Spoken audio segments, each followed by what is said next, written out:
Hey everyone, welcome back to the Paranormal M channel. Christmas is almost here, and the year's coming to a close. What's something you're proud of accomplishing this year? Drop it in the comments. Another year has gone by doing what I love, being here and sharing my mysterious experiences with all of you.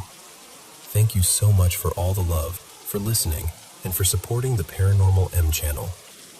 Don't forget to subscribe and turn on notifications so you don't miss the newest videos. And, as always, send us your own mysterious experiences. Now, grab your headphones, switch on your nightlight, and let's dive into today's stories. Okay, so this happened a couple weeks back, and I still get that little shiver in my shoulders when I think about it. My partner Eli and I were at home doing that familiar, we're bored but too comfortable to do anything routine. Then I looked outside, and it was that perfect kind of cold. Crisp, clean, the kind of weather that makes you feel awake. Cold is our favorite, so I said, let's go find a trail. Just walk, be in nature, be together. Eli pulled up a park not too far away, and we drove over. The area around it was all these newer neighborhoods. Big, polished houses, the kind where the lawns look combed. So we figured there had to be construction nearby, because that's been popping up everywhere lately. We get to the trailhead, and there's a sign with different loop options. We picked the short one, something like a 20 to 25 minute loop, because, honestly, we weren't trying to get caught out too late. Fall and winter always trick you. It feels like you have time, and then suddenly the sky's like, nope, it's night now. Right away we walked through this tunnel, one of those long, shadowy ones that makes you feel like you're stepping into a different scene. You know the vibe. Like in a thriller where you're suddenly listening to your own footsteps a little too closely. We both got a little quieter, a little more alert, but kept going. The trail was mostly wooded on both sides. Not scary woods exactly, just dense. We passed a sweet older couple heading the other way, smiling, totally relaxed. And that actually made me feel better, like, okay, normal place, normal day. But then, after about 10 minutes or so, things started to change. It wasn't dramatic at first. It was more like a slow realization. The birds stopped. Not less birds. Not they flew off. Just nothing.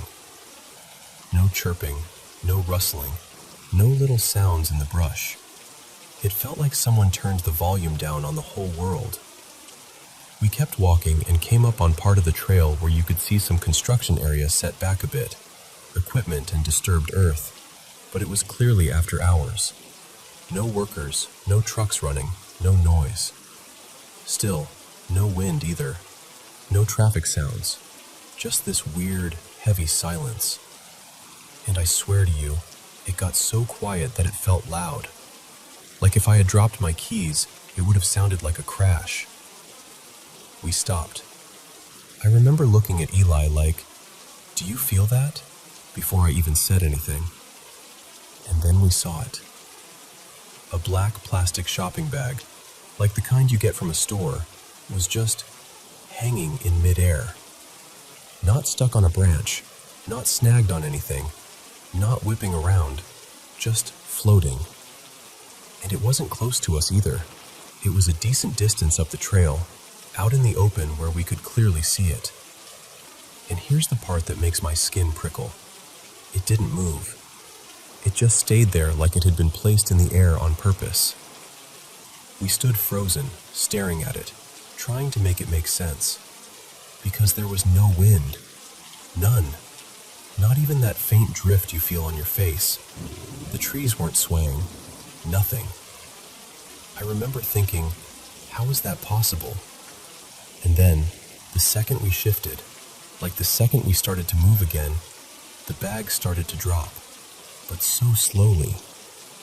Not like a bag falling, more like it was sinking, like it was being lowered. And right then, right in that same moment, both of us got that feeling. You know the one, that deep, instinctive feeling that you're not alone, even when you can't see anyone. It felt like something in the woods had noticed us noticing, And we did. We didn't run, but we walked fast enough that it was basically a power march. My heart was pounding, and I kept glancing into the trees like I expected to see, I don't even know what, just something. We looked back once, and the bag was still there, still in the air, only lower now, like it was continuing that slow, unreal descent. We got out of that park so fast. By the time we reached the car, the sky had fully shifted into dusk dark, like the day had slipped away while we weren't paying attention. And the whole drive home, we kept saying the same things over and over. There was no wind. There was nobody there. It didn't make sense. Eli has always teased me for being paranoid whenever I get a weird feeling about something. But that night, he was the one going, yeah, okay, that was real. That was something. And honestly, I don't know what it was. I don't have a neat explanation. All I know is it was one of the most eerie things I've ever experienced, and I've had a couple strange moments in my life. But that one felt like a warning. And I'll tell you this for free, we did not stay long enough to find out what it wanted.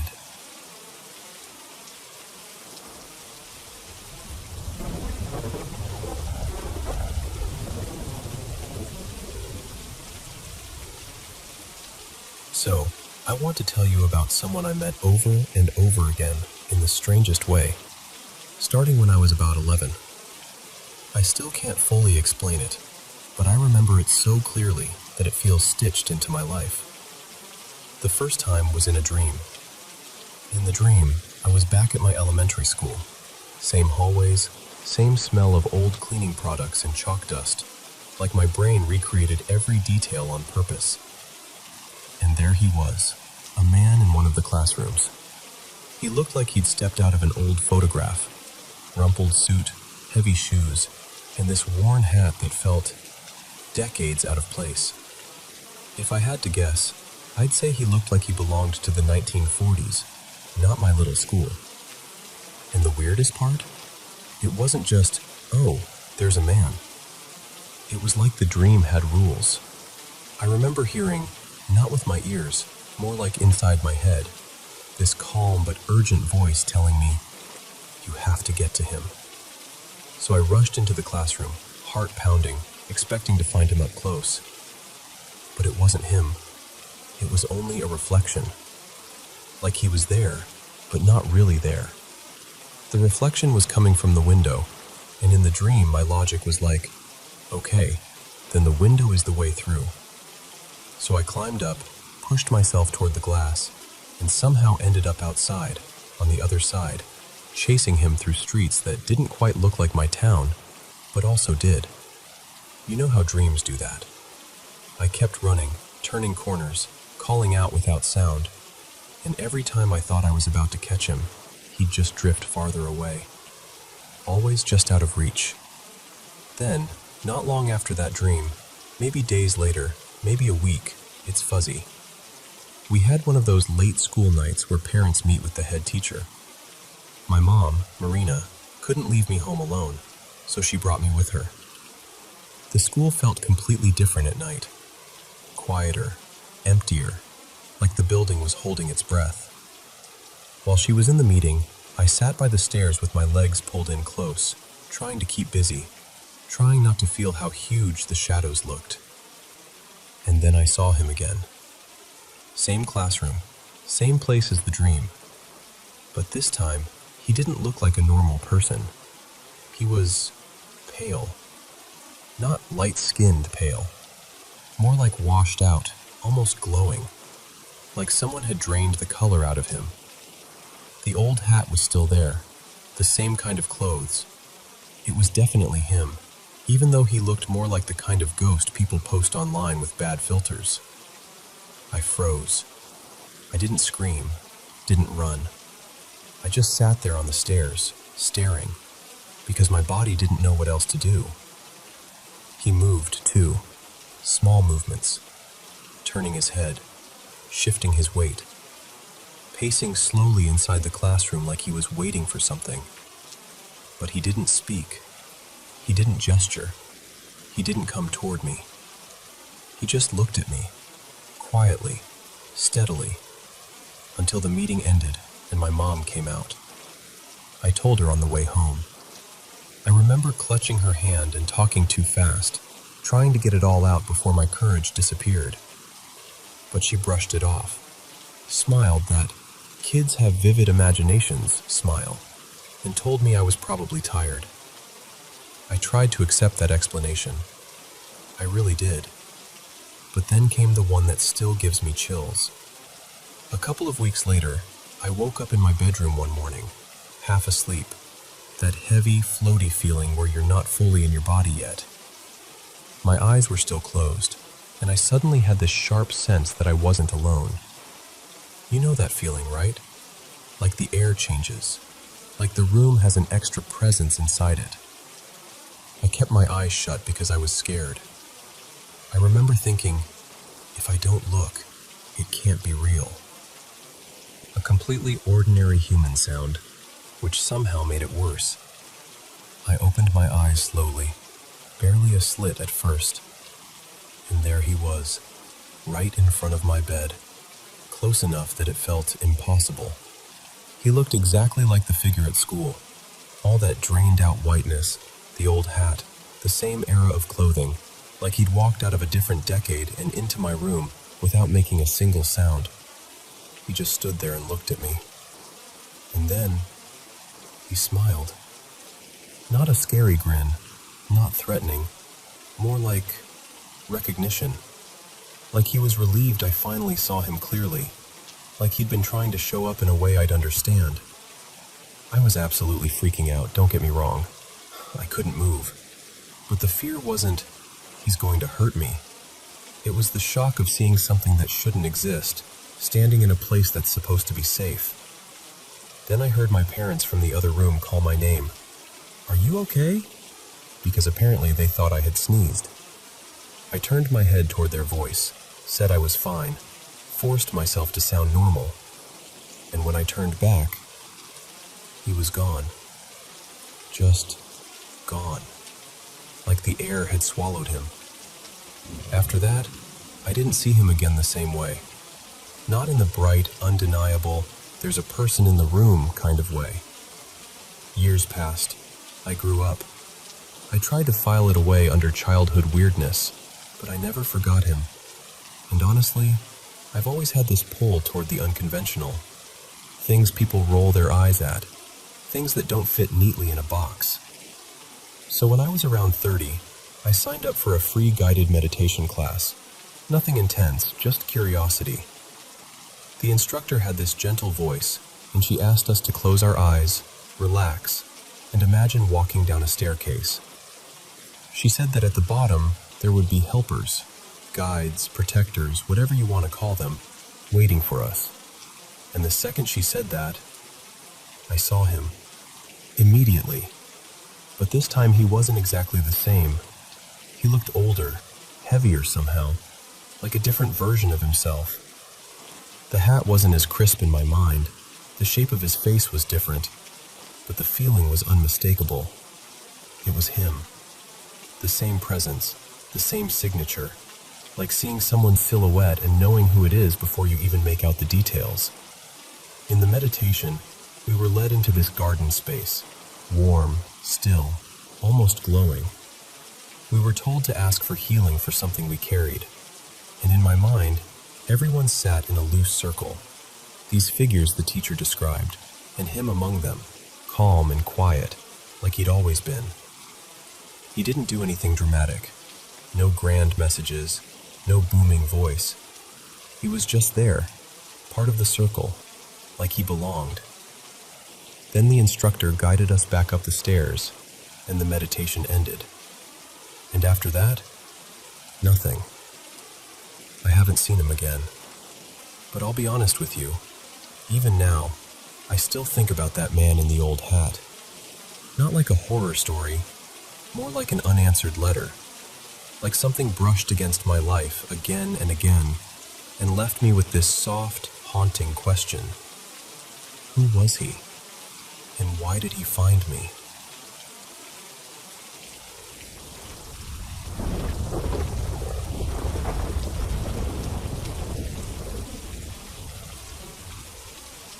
So, I need to tell you something that still makes my stomach twist a little when I think about it.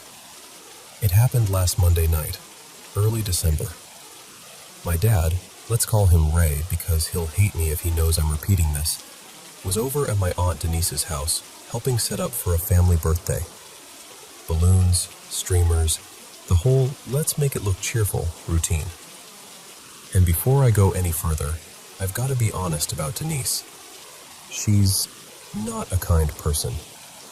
She's the type who says cruel things like it's nothing, and she keeps people around her that make your instincts scream. The rough crowd. The kind of guys who talk too quietly, stare too long, and you feel it in your bones that you shouldn't be in the same room with them. Her fiancé used to own the place. He passed away last year after being sick for a while, and his ashes are still in the house.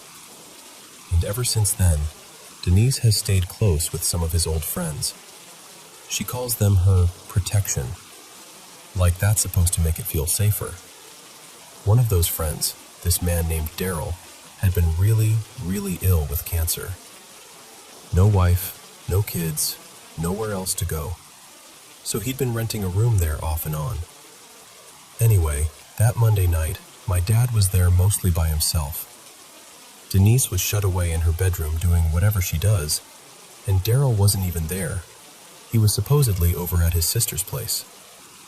My dad was just decorating. Normal. Boring. And he's not the kind of person who gets rattled easily. He doesn't drink. He doesn't mess with anything. He's steady. Practical. Even if he's open-minded about weird stuff, he's not dramatic.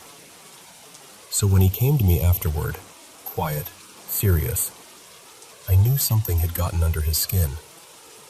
He told me he went into the kitchen to make coffee. He's standing at the counter, messing with the coffee maker, back turned to the room, and out of nowhere he gets hit with this smell. Not like garbage, not like something spoiled.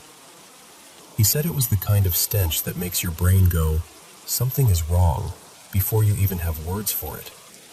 Like rot, like a body, like death.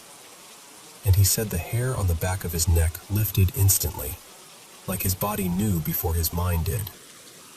He turns his head, and under the kitchen table he sees something moving out.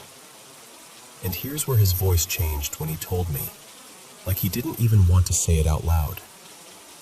He said it looked dog-like, but not like any dog he's ever seen. It was on all fours, but the way its legs bent, especially the back legs, was wrong. Too human, like the joints didn't match what they were pretending to be. And the strangest part was how it looked. Not fully real. He described it like trying to look at something through thick, warped glass. Like the shape was there, but the image didn't sit correctly in the room. Like it was slightly out of place with the kitchen, as if the background behind it didn't line up with the walls and cabinets the way it should. He said it had rough, patchy fur, like it was mangy or sick. Bald spots where you could see pale skin. But the feet, if you could even call them paws, were darker, almost black, like they'd been dipped in soot. And the thing wasn't rushing. It wasn't startled. It was stalking, calm as anything, sliding out from under the table and moving toward the living room like it owned the place. Nothing. Gone. He started checking rooms, looking behind furniture, opening doors. And he said something else that stuck with me. While he was searching, his fear shifted.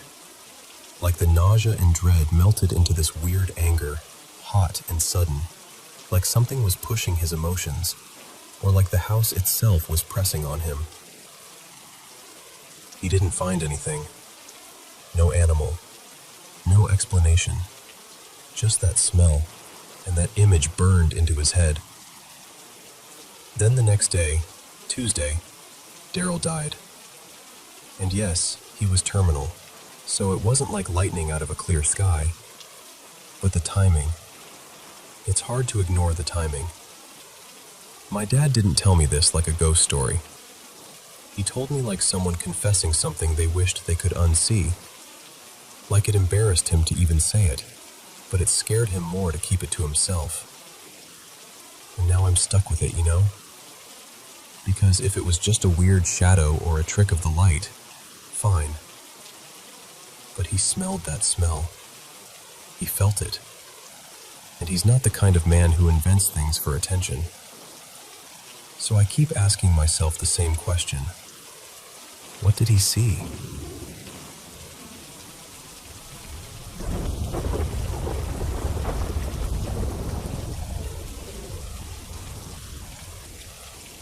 So I've been staying at my grandparents' place for the week because I'm dog sitting. They live way out in the sticks in upstate New York, like really rural. And they've got 3 big Dobermans, Coda, Maisie, and Rook. I adore them, and honestly, I'd rather crash here than have them stuck in kennels whenever my grandparents take off for a day or two. Anyway, my grandpa, Harold, used to be a volunteer firefighter. For as long as I can remember, he's kept this old police scanner running.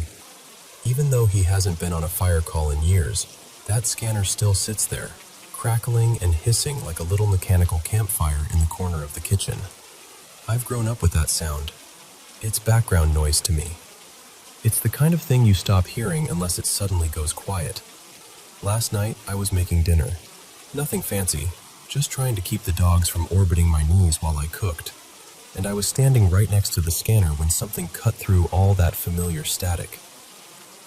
Whispering. Not the usual clipped radio dispatch voices, not garbled chatter, actual whispering. Low, intimate, like someone was leaning in close to a mic and trying not to be heard. And I just froze with a spoon in my hand like, what? Because listen, I've heard that scanner blab and squawk my whole life. Decades of it. I have never, not once, heard it whisper. But weirdly, that's not even the part that hit me the hardest. A few years ago, my grandparents moved. Their old place was this ancient farmhouse, 2 centuries old, easy. And I'm not exaggerating when I say that house had a vibe. Not just creaky floors old. It felt occupied. Like you were never fully alone, even when you absolutely were. There was one thing in particular that used to happen when I stayed there by myself. I'd be sitting in the living room, or upstairs, and I'd hear what sounded like a couple arguing. Not words I could clearly make out, more like the rhythm of it. A man's voice, a woman's voice, frustration rising and falling. Like a fight happening in the next room, except there was no next room where anyone could be. When they moved into this newer house out in the woods, all of that stopped. No footsteps, no weird doors. No, someone just walked across the hall feeling nothing. This place felt normal until last night. Because the whispering on the scanner started, and within minutes I heard it. That same familiar arguing sound. The exact same cadence. Like the old farmhouse had found my address and forwarded itself here. At first it was faint, like it was far away. Then it got louder, sharper, and it seemed like it was coming from outside, right out by the driveway. There's a window over the kitchen sink that looks straight out across the whole driveway. So I set the spoon down and leaned in, staring out like I expected to see headlights or someone standing there with their hands in the air. Nothing. Just the bird feeder swaying a little and a handful of birds hopping around underneath it. Perfectly casual, like the world was completely normal. But the arguing kept climbing. It went from tense to nasty, and then it tipped into screaming. Full-on screaming, like someone had just snapped. And the second it hit that pitch, every single bird bolted at once. Like they all got the same invisible signal. Wings everywhere. Feeders swinging hard. And suddenly the whole yard felt emptied out. That's when I felt my stomach drop. Because birds don't do that for no reason. And out there, in the woods, you learn to respect animals when they decide something's wrong. I stood there for a second, listening, trying to figure out if the sound would make more sense from outside. If maybe it was a neighbor, or somebody on the road, or even a TV carrying weirdly through the trees. But it didn't sound like it was coming from the road. It sounded like it was coming from the woods in front of the house. Like the trees were holding the voices and pushing them forward. And I know how that sounds. Believe me, I know. But standing there with the cold air on my face and that noise threading through the darkness, it didn't feel like a, weird moment. It felt like a, don't be stupid moment. So I went back inside, shut the door, and locked it. Then I locked it again like that would somehow help. I pulled the curtains, all of them, every window, even the ones that don't really show anything but trees.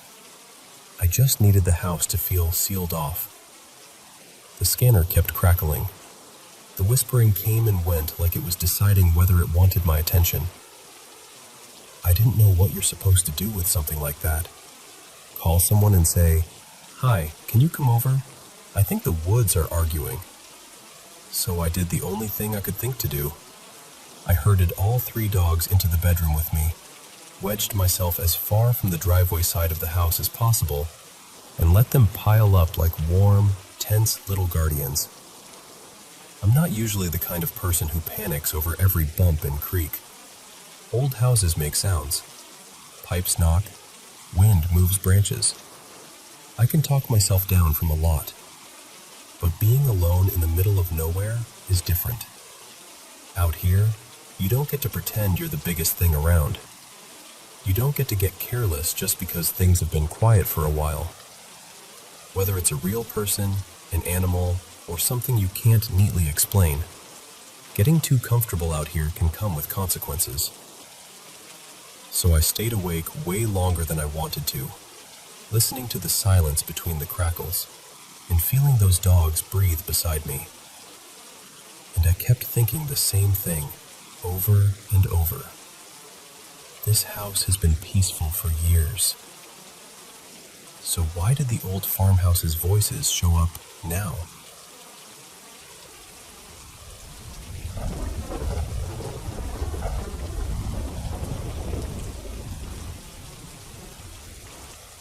Hey, can I tell you something that still makes my chest tighten a little when I think about it? So, early this year, right at the beginning of January, I got a call that my sibling, Mira, had been in an accident. She survived, thank God, but the doctors said she needed about a month of strict bed rest. And I remember sitting there doing the math in my head and realizing I didn't have a job. I didn't have savings. I barely had anything. All I could see was medical costs and groceries and transportation and all the little things that pile up when life gets scary. One evening, I hit this point where stress stopped feeling like thoughts and started feeling like a weight on my body. I crawled under my blanket and, honestly, I didn't even pray. I didn't journal. I didn't do anything spiritual. I just tried to disappear into sleep, like shutting down was the only way to survive that moment. And while I was lying there, phone pressed somewhere under the blanket with me, I got 3 calls back to back from 3 different companies, like one after the other, almost unreal. One of them offered me a job, decent pay, the kind of pay that makes you exhale for the first time in weeks. I took it. And for a little while I thought, okay, maybe this is the turning point. But then, it wasn't. A couple months in, they said they'd hired too many people and they let me go. Just like that. And I remember feeling embarrassed for believing it was going to last. Like I'd celebrated too soon. A few months later, money got tight again. There was this one day, mid-June, I think it was the 16th, where I spiraled. I spent most of the day crying. Not the quiet kind either. The kind where you get a headache and your face hurts and you still can't stop. That night I stood in front of my altar and I didn't speak gently. I was angry. I was basically yelling into the air like, "Are you serious? Do you see me? Do you see how hard I'm trying?" And the next morning, I woke up to a notification that $10,000 had been transferred into my account. It was a delayed payment from a previous employer that had been stuck for a while and finally got released.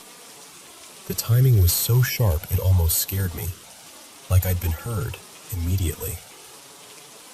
Then there were these smaller moments that felt like quiet little jokes from the universe. Like, in May, my laptop broke, completely. And I was devastated because it wasn't just an expense, it was also my lifeline for work. I remember sitting there with my journal, trying to calm down, flipping open this notebook I hadn't touched in ages. And there was cash tucked inside. Not a fortune, but enough to soften the panic. It was money I must have hidden there long ago and totally forgotten. And then, this other thing happened. I had a job I joined in late summer, and on paper it was fine. The boss, Rohan, actually respected my work. He praised me, gave me responsibilities, made me feel seen. But I kept getting this weird feeling, like something wasn't clean about the business side of things. Not dramatic, just off. Like my gut was whispering, "Don't build your life here." So I made an excuse. I said I needed to go back to my hometown, and I resigned. And then, 3 days later, my aunt passed away. I actually did have to go home. And that's what messes with me. The way my resignation looked impulsive at first, and then it felt like protection. And on top of all that, the past 6 months have had these almost silly blessings. Random deliveries, chocolates, brownies, ice cream, showing up for me for free in strange little ways. Like someone placed an order by mistake, or a coupon glitch, or a friend of a friend sending something and refusing payment. It happened enough times that it stopped feeling like coincidence and started feeling like a pattern. Like, okay, what is this? So yeah, that's where I am. Because on one hand, I'm spiritual. I want to believe there's something, someone, watching over me. A guardian angel, an ancestor, the universe, whatever name fits. The timing of certain things feels too precise to ignore. But on the other hand, I've struggled so much financially. In the last 8 or 9 months, I've lost 4 jobs, one after another. And the confusing part is, I didn't leave because of fights. In most of them, the employers liked me. They told me I was hardworking. They appreciated me. And still, something kept ending, or shifting, or collapsing. And sometimes I think, if there really is a higher power looking out for me, why not help me keep one of those jobs? Why all this instability when I already carry a heavy past? Depression, fear that hits me out of nowhere. Why the constant resetting? I'm not saying this like I'm accusing the universe. I'm just trying to understand. Maybe there's something I'm supposed to learn. Maybe this is shaping me in a way I can't see yet. Maybe one day it'll make sense, and I'll look back and feel grateful, even for the hard parts, like I oddly have before. But right now I'm living in this strange space where life keeps knocking me down, and then handing me a small mercy at the exact moment I'm about to disappear. And I don't know what to call that. I just know it's real.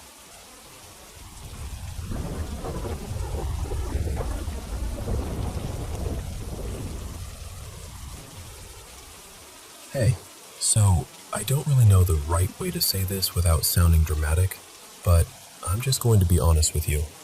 I've always had this feeling that the place I grew up in, it's got something heavy hanging around it. Like the land itself is carrying a mood, and sometimes it slips inside the house with us.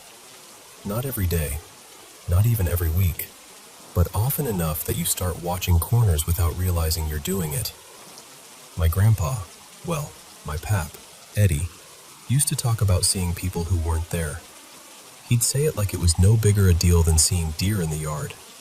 He'd tell us he'd catch glimpses of indigenous figures out by the tree line, sometimes in the afternoon, sometimes late at night like they didn't care what time it was. Just present, passing through, watching. He wasn't a guy who chased attention either, so when he said it, you could tell he meant it. And my mom, Renee, she's had her own experiences, but hers always sounded scarier. She'd talk about shadow shapes in the hallway, in the kitchen, at the top of the stairs. Not, maybe it was the light, type stuff. More like a presence that made her stomach drop. There were times she got so freaked out she'd go sit outside on the steps just to breathe and calm herself down, like she'd just walked out of a fight she didn't want to be in. Behind our house, there's this patch of woods. Nothing special to look at, honestly. Just trees, leaves, old brush. That quiet that feels thicker the deeper you go. But there are these small raised mounds back there. They're not huge, and you might not notice them if you weren't looking. But once you know they're there, you can't unsee them. Pap Eddie always said those mounds were burial grounds, or at least connected to something that should be left alone. And as a kid, you know how kids are. Part of you is scared, but a bigger part of you is like, prove it. Like the world is a mystery box and you're allowed to pry it open. I used to escape into those woods a lot. It felt like my own little hiding place. Like if I couldn't control anything else, at least I could control where I walked and what I found. One afternoon, I'm guessing I was 8, 9, somewhere around there, I went back there with a stick. It was late autumn, the kind of day where everything smells like damp leaves and the sun is already giving up early. And I stood over one of those mounds and thought, just a little, just to see. So I started digging. Not deep, barely anything, a few inches tops, just scraping and pushing loose dirt aside like I was looking for treasure. And then everything changed so fast it still makes my skin tighten when I think about it. The air dropped cold. Not like it's fall cold. Like the temperature got pulled down around me in one clean motion. My cheeks went numb. My hands felt stiff. It was so sudden it made my eyes water. Then the birds, crows I think, or maybe blackbirds, just showed up. Like the trees had been empty and someone flipped a switch. They filled the branches above me, and the sound got loud in that ugly way, like yelling layered on yelling. It felt aimed, like it wasn't random nature noise anymore. It was reaction. The wind kicked up too, whipping through the leaves, pushing against my shoulders. And I remember this weird, irrational thought. They know what I'm doing. So I stopped digging, froze, and just listened. And I swear, listen, I know how this sounds. I swear I heard something under the dirt. Not a voice, not words, more like a dry, delicate rattling. Like bone on bone, faint but unmistakable, right beneath where I'd scraped. My stomach dropped so hard I felt like I was going to throw up.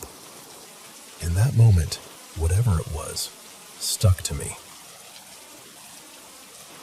After that, life started sliding sideways.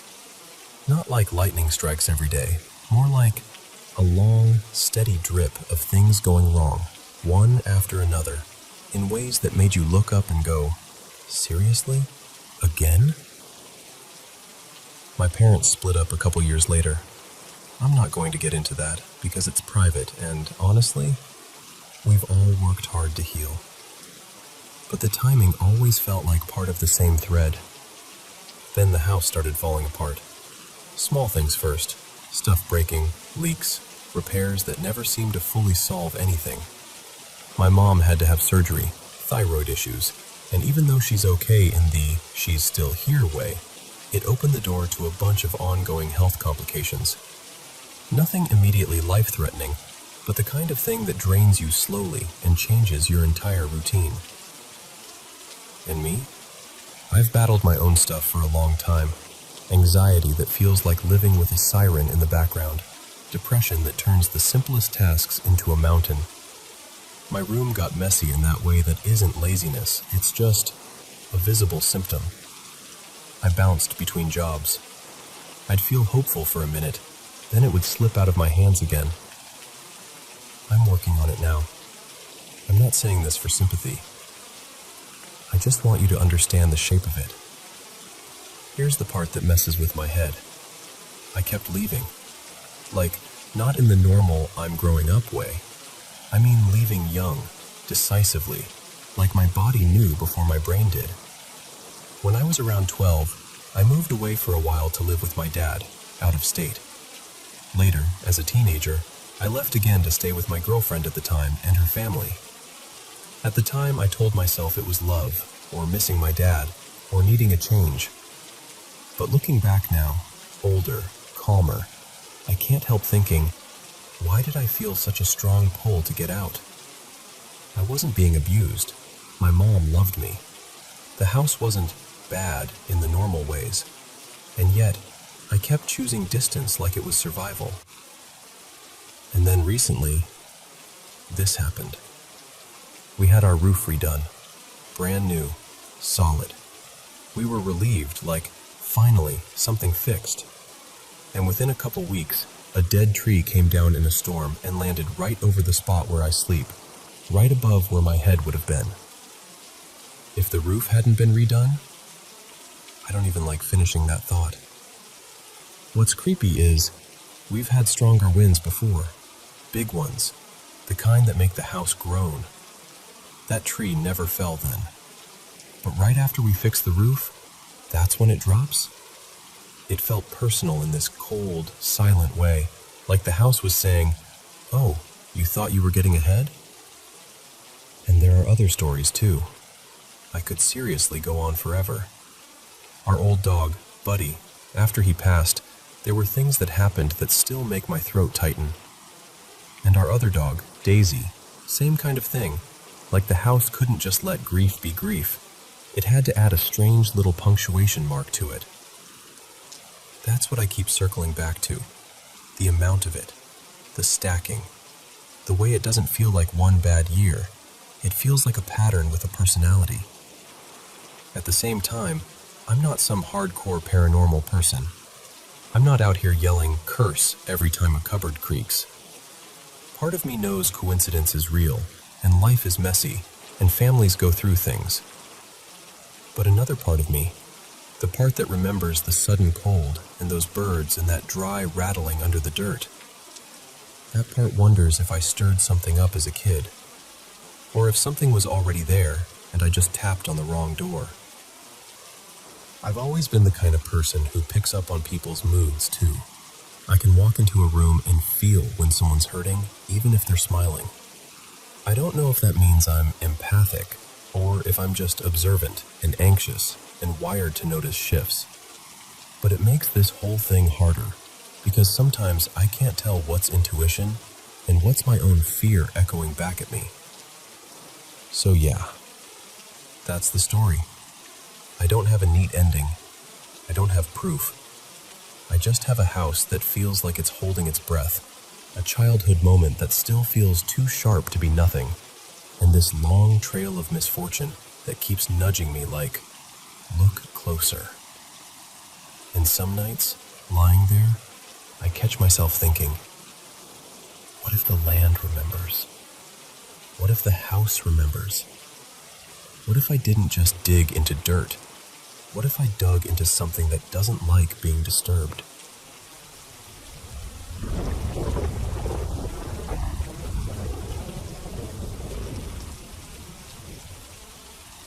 Okay, so I'm not new to weird stuff around the house. I'm usually the kind of person who can talk myself down, you know? Like, there's a logical explanation. I'm just tired. I'm overthinking it.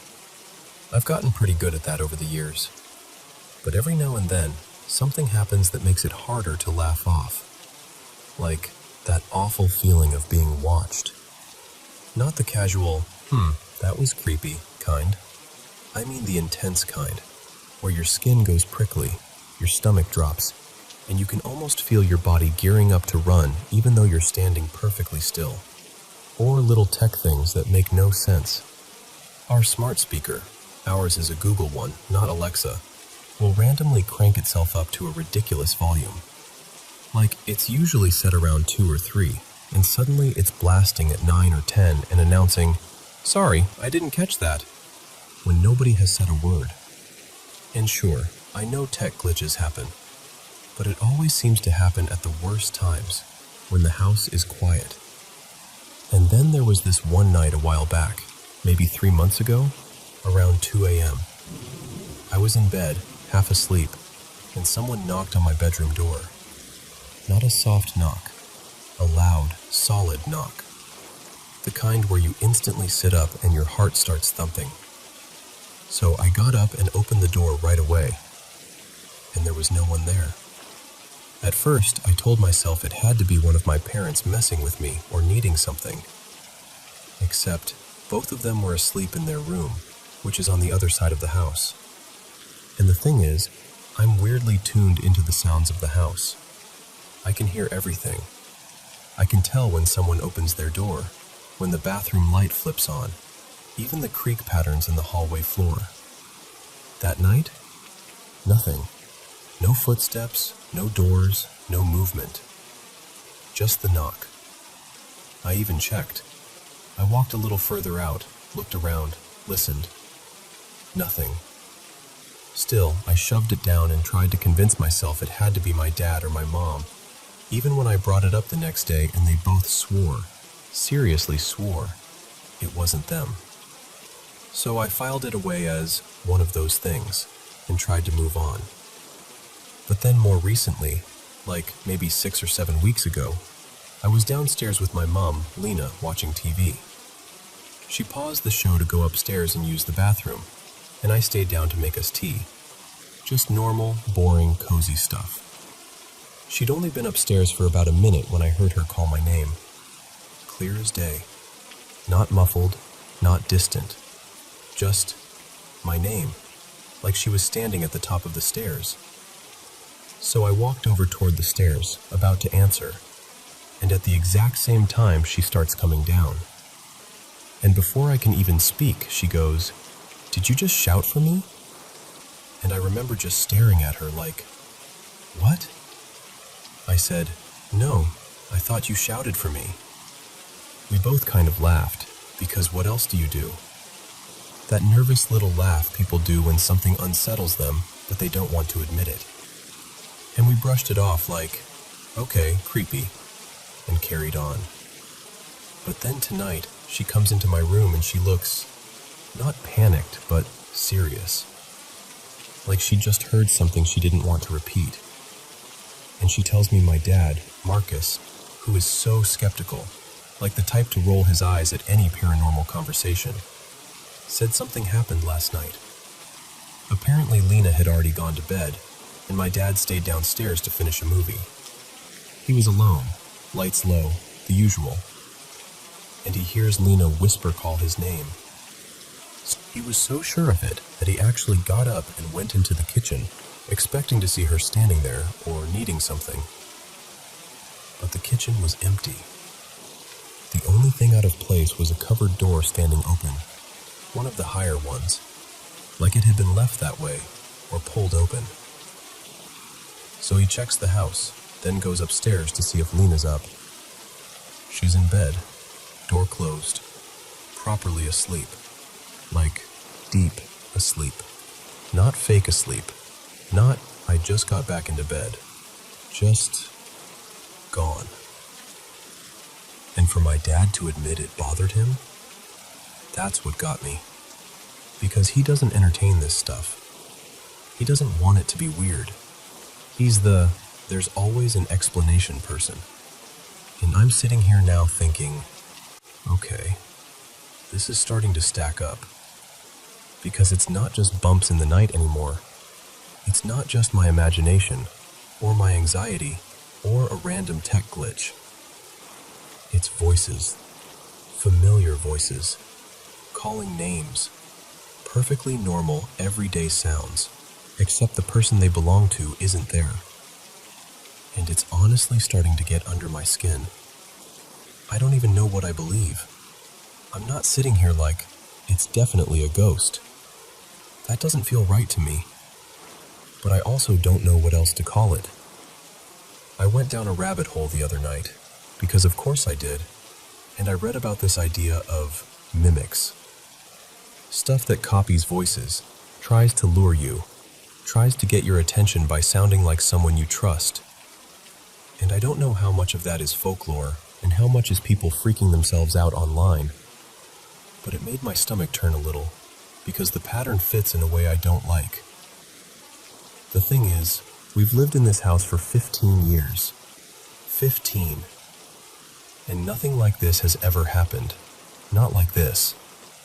Little odd moments, sure, but nothing that made all of us stop and go, wait, did you hear that too? So now I'm stuck with this question I can't shake. Is it just stress and coincidence stacking up? Is it something explainable that we haven't clocked yet? Or is it something else? And if it is something else, whatever you want to call it, do we need to be cautious? Like, if you hear your name being called and you're alone, do you answer? Do you follow it? Because right now, I honestly don't know. And that not knowing is what's starting to bother me the most.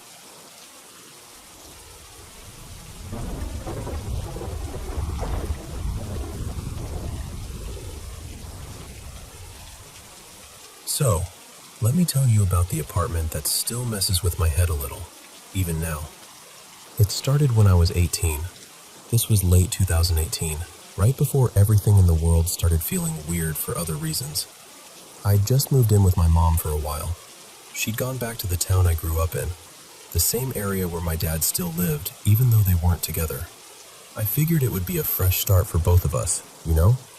A couple months to regroup. And right next door to her unit was this neighbor, Marjorie, I'll call her. She was a lot. The kind of person who'd be yelling at thin air on the porch, having full conversations with nobody, swearing she saw things in the corners. Everyone in the complex kind of just gave her space. Anyway, when I moved in, that's when the knocking started. The room I stayed in shared a wall with the neighbor's kitchen. So at first I told myself, okay, pipes, cabinets, someone making a late-night snack. Totally normal. Except it wasn't normal. Because the knocking always started around midnight, like someone was clocking in for a shift. And it wouldn't be just one bump here and there. It was this weird pattern, on and off, scattered through the night. Some nights it was faint. Some nights it was like somebody was gently, but deliberately, tapping from the other side of the wall. I lived there maybe 2 months before life pushed me somewhere else. I moved in with my boyfriend at the time. Long story, not paranormal, just messy. But here's the thing. Even after I left, my mom told me the knocking kept happening. Same wall, same timing. And she also told me about things from before I ever moved in. Stuff she'd heard when she was alone in the house. Running footsteps at night. Heavy stomping like someone sprinting across the living room. The floors in that place were old and raised, so every step carried. My mom's the type who walks lightly, and I always did too. So the idea of someone thundering through the house when nobody else was there, yeah, that stuck with me. Then the pandemic hit in 2020, and not long after, Marjorie, the neighbor, passed away in her apartment. New people moved in after that. Different faces, different routines, but the knocking stayed. My mom actually asked the new neighbors once, kind of casually, like, "Hey, are you in your kitchen a lot late at night?" And they were like, "No, we thought you were the ones making noise." So at that point, it wasn't just my imagination. It was this shared, confused, what is that, between two households. Fast forward to early 2023. I stayed with my mom for a few nights before a trip. Back in that same bedroom, same wall. And that time, it was so loud I couldn't sleep at all. Not little bumps, not settling noises. It was like someone was knocking on a door right beside my head. thump, thump, thump, tight and deliberate, like they wanted attention. It was hot, so I left my door open and just laid there staring out into the little connector hallway area, more like a tiny square where the bedroom doors and bathroom door all meet. I'm lying there, dead still, watching that dark little space, and I hear my mom's bedroom door creak. Her door always creaks, always has. It doesn't matter what you do to it. So my brain goes, okay, she's going to the bathroom. But then, nothing. No lights, no footsteps. And in that apartment, footsteps are loud. The kind of loud where you can tell if someone's walking normally versus trying to be quiet. And there was just quiet. And then I saw a shadow slide through the doorway gap, like something passed between the doors. Not fast like a cat, not tall like an adult, just a shape, moving where a person would move. I felt my whole body go cold. But I didn't get up, because my little girl was asleep beside me at the time. She was about 3 then, and I didn't want to jolt her awake and scare her. So I just stayed frozen, staring, trying to convince myself it was my eyes adjusting to darkness. The next morning, I told my mom and her husband Eli, and Eli, without me prompting him, goes, "I heard the door creak too." He said both he and my mom were in bed when it happened. He didn't see the shadow, but he heard the same thing I heard. And then this year, more recently, my relationship fell apart, and my daughter and I moved back in with my mom again. Same room, same wall. The knocking is still there. My daughter sleeps through it like it's a lullaby, honestly. I wish I could borrow that kind of peace. But once you've noticed something like that, you don't unnotice it.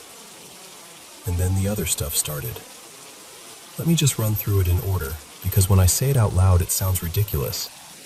But living it didn't feel ridiculous. It felt invasive. First, the shower knocks. I was showering one night, leaning my shoulder against the shower wall, just letting the hot water hit my back. That wall faces the outside yard. Nothing back there. No walkway, no neighbors passing, nothing. And then, 3 loud knocks right where I was leaning. Not a pop, not a creak. Knocks. Hard enough that I felt the vibration through the wall into my shoulder, like someone knocked from inside the drywall. Next, the blinds. My aunt, Renee, crashed on the couch one night. No fan, windows closed, totally still air.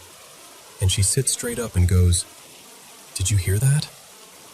The metal blinds above the couch had rustled, like someone dragged fingers along them. Not a breeze flutter, more like a hand deliberately combed across them.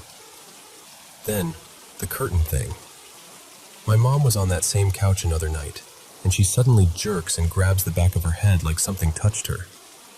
She reaches behind her and finds the edge of the curtain had lifted up off the floor and fallen onto her head, like someone had tossed it. We tried to recreate it, pulling it, shifting it, turning on air, walking past it, and we could not get it to do that naturally. Then there was the lamp. I watch scary movies before bed sometimes. I never got to when I was younger, so now I'm catching up. Old classics, random newer stuff, all of it. One night I'm watching a horror movie with a ton of flickering lights. One of those scenes where the lights go nuts to build tension. And my bedroom lamp starts flickering right along with it. Not constantly. Just enough that I kept looking away from the TV like, is this syncing up? It felt like the room was responding. Then, the voice.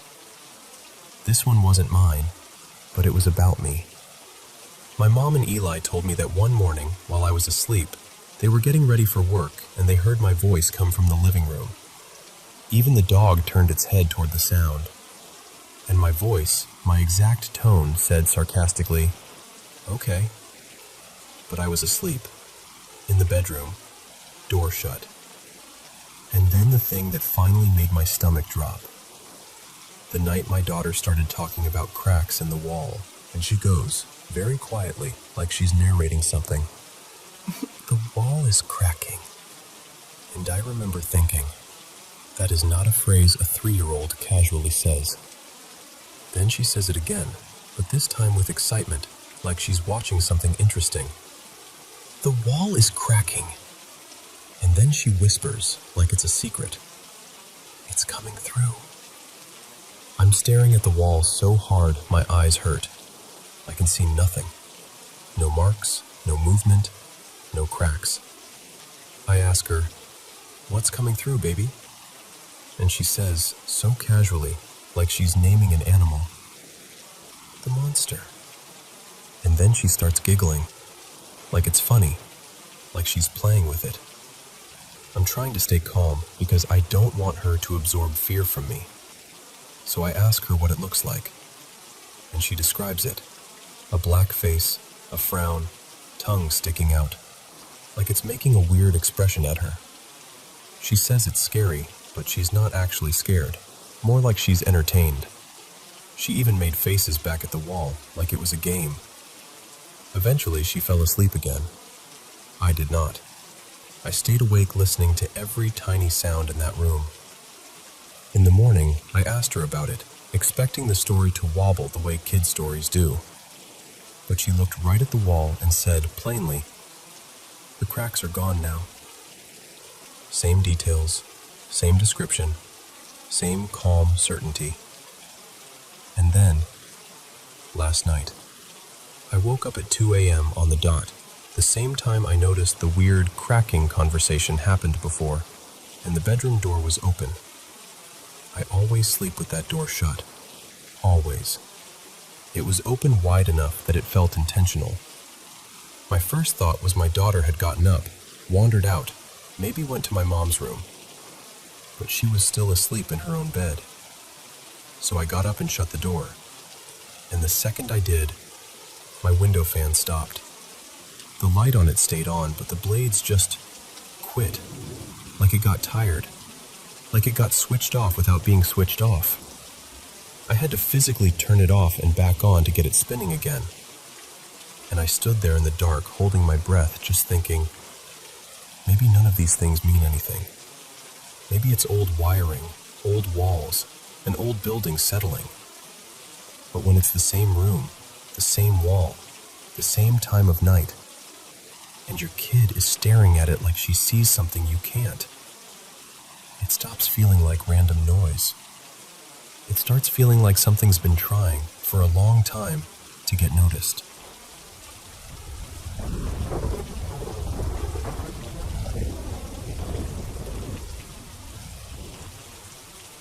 Hey, so I don't remember this, obviously. I was only a few months old when it happened, but I've heard it so many times from so many people. My mom, my grandma, my aunt, and even a family friend years later, that it feels like I've been carrying the memory anyway. And what gets me is how they all tell it almost the same. Different little details shift. How many people were there, what time exactly, who saw what first, but the spine of it never changes. In my family, it's just that night. The night they came to see the baby. So here's how it was told to me. I was about 3 months old. We were living in this modest little place. Nothing fancy, the kind of home where you hear everything. Pipes, footsteps, neighbors outside, the whole world close enough to feel through the walls. My grandma, let's call her Nana Salma, was staying with us for a while to help out, because my mom, Mira, was exhausted in that new baby way where you're tired in your bones. And my aunt, Lena, had come by that evening too. She was still young then, like late teens, and she always says she felt very grown up in that moment, until she didn't. It was late. Not midnight late, but late enough that the house had settled. The lights were low. The air had that quiet, heavy feeling it gets when everyone's supposed to be asleep, even if they aren't. Then, knock, knock, knock. Not the casual knock of a neighbor, not the polite tap of someone who might be lost. Nana Salma described it as insistent, like the person outside believed they belonged there. Lena went to the door first.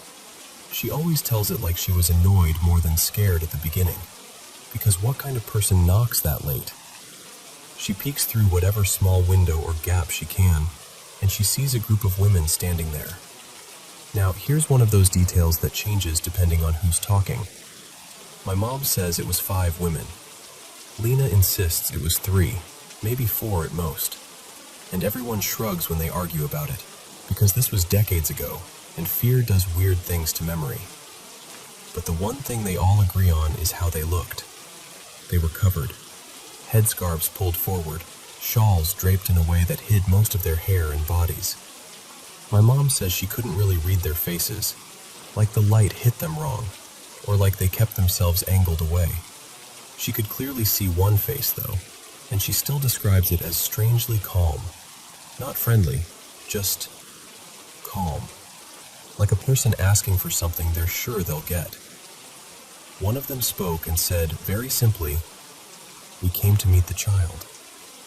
Lena, still running on irritation and protective instinct, goes, "It's late, come back tomorrow," and she shuts the door. Just like that. She turned around and told my mom, half eye-rolling, like, "Your friends have awful timing." But my mom's face changed immediately, because Mira didn't know them. So my mom went to the window, pulled the curtain back just enough to look out, and asked Nana Selma if she recognized them. Nana Selma didn't. And that's when the mood in the house shifted from annoying to wrong. Outside, the knocking started again. Calm voices. No shouting, no banging, just that steady insistence. They said it would only take a moment. They said they only wanted to see the baby. They said they wouldn't be long. Lena started to get nervous, like the kind of nervous that makes your skin feel too tight. She was young, and she didn't have the words for it, but she knew something was off. It wasn't just strangers. It was the certainty in them, like the door wasn't really a boundary. She slipped out the back door and ran to a friend's house nearby. Someone she trusted, someone older, someone who could make the situation feel less unreal. And because teenagers travel in packs and drama spreads like wildfire, within minutes, a handful of her friends came back with her. Suddenly, there were voices outside our house. Not just the women at the door, but young people whispering and asking questions and trying to look brave. That part always makes me smile a little, even though the story isn't funny. Because I can picture it. A bunch of late teens and early 20s friends showing up like, "All right, what's going on?" With more people around, Nana Selma felt brave enough to step forward. She wasn't a loud person, from what I'm told, more the steady, no-nonsense type. But she went to the door and confronted them, not opening it wide, not inviting them in, just making it clear she was present and alert. And the women stayed calm. They spoke softly. They tried to reason. They kept repeating that they'd come to meet the child, that it would be quick, that there was no harm in it. Then one of them said something that hit my family like ice water. Something along the lines of, "If the baby is a burden, we can take the child. The child would be cared for." Even hearing it secondhand makes my stomach turn. My mom heard that from inside and snapped into this fierce, protective anger that I've seen in her eyes even now when someone crosses a line. She stepped outside, left me inside with one of Lena's friends, a guy named Rami, who was around 20 at the time. And my mom started yelling. Not screaming nonsense, clear, sharp, get away from my home yelling. She told them to leave. She said she would call the police. She said they had no right to stand there talking about taking someone's child like it was a casual favor. Lena's friends joined in too, voices layering over each other, half protective, half trying to act fearless. The neighbors started stirring. Curtains moved, doors cracked open. And finally, the women began to back away. But they didn't back away quietly.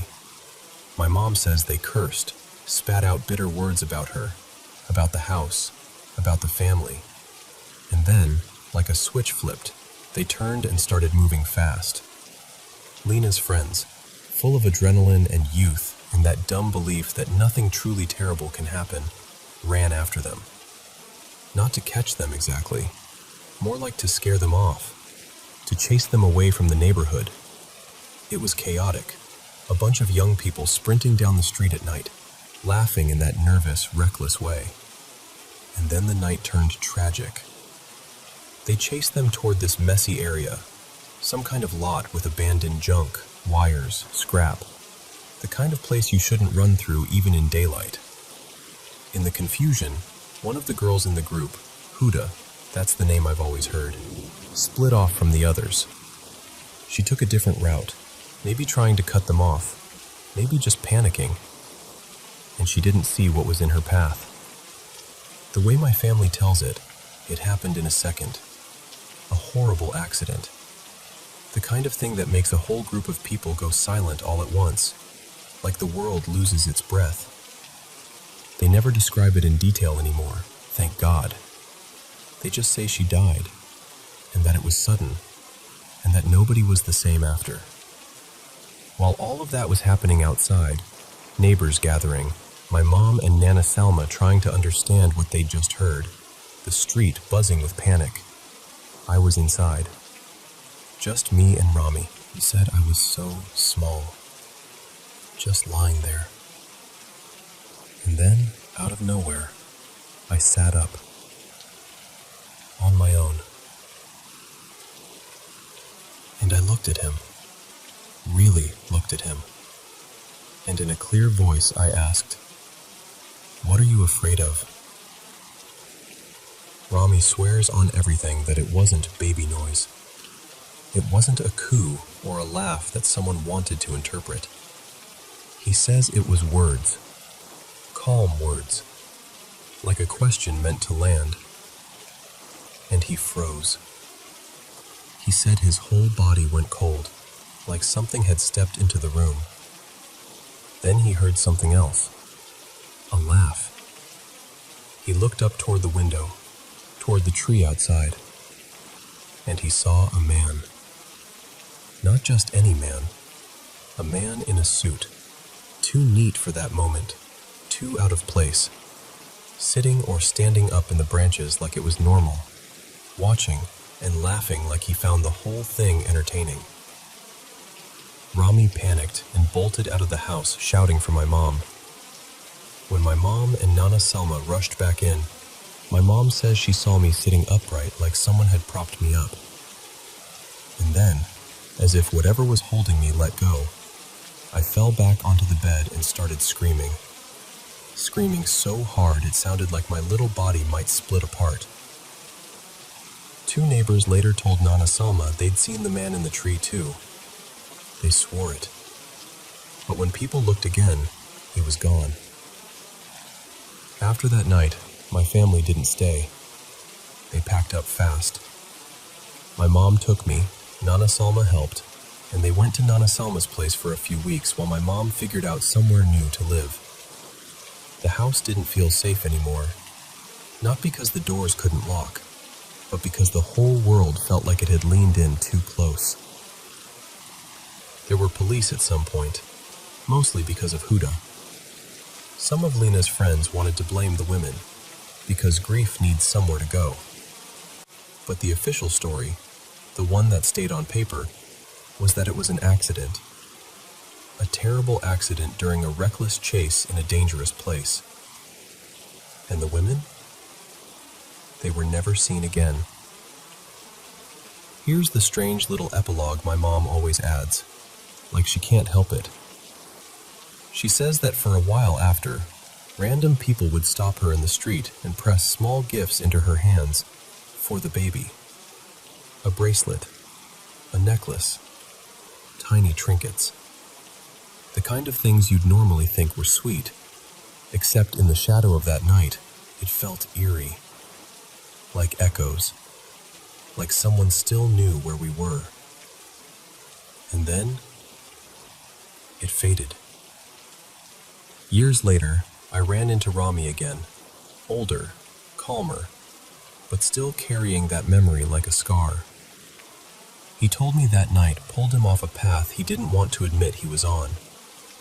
He started going to church. He cleaned up. He stopped taking stupid risks. He said when he thinks about it now, he doesn't even know what to believe about what he saw, but he knows what it did to him. In me? I don't know. I don't have a baby memory of sitting up and speaking. I don't have a clear answer for the man in the tree or the calm voices at the door. What I do have is the way my mom's voice tightens when she tells it, the way my grandma's eyes go distant, the way my aunt still gets angry about the audacity of strangers knocking that late. And honestly, the fact that 4 people who barely agree on anything else all agree on this, that's the part that stays with you. So yeah, that's our family story. The night they came to see the baby.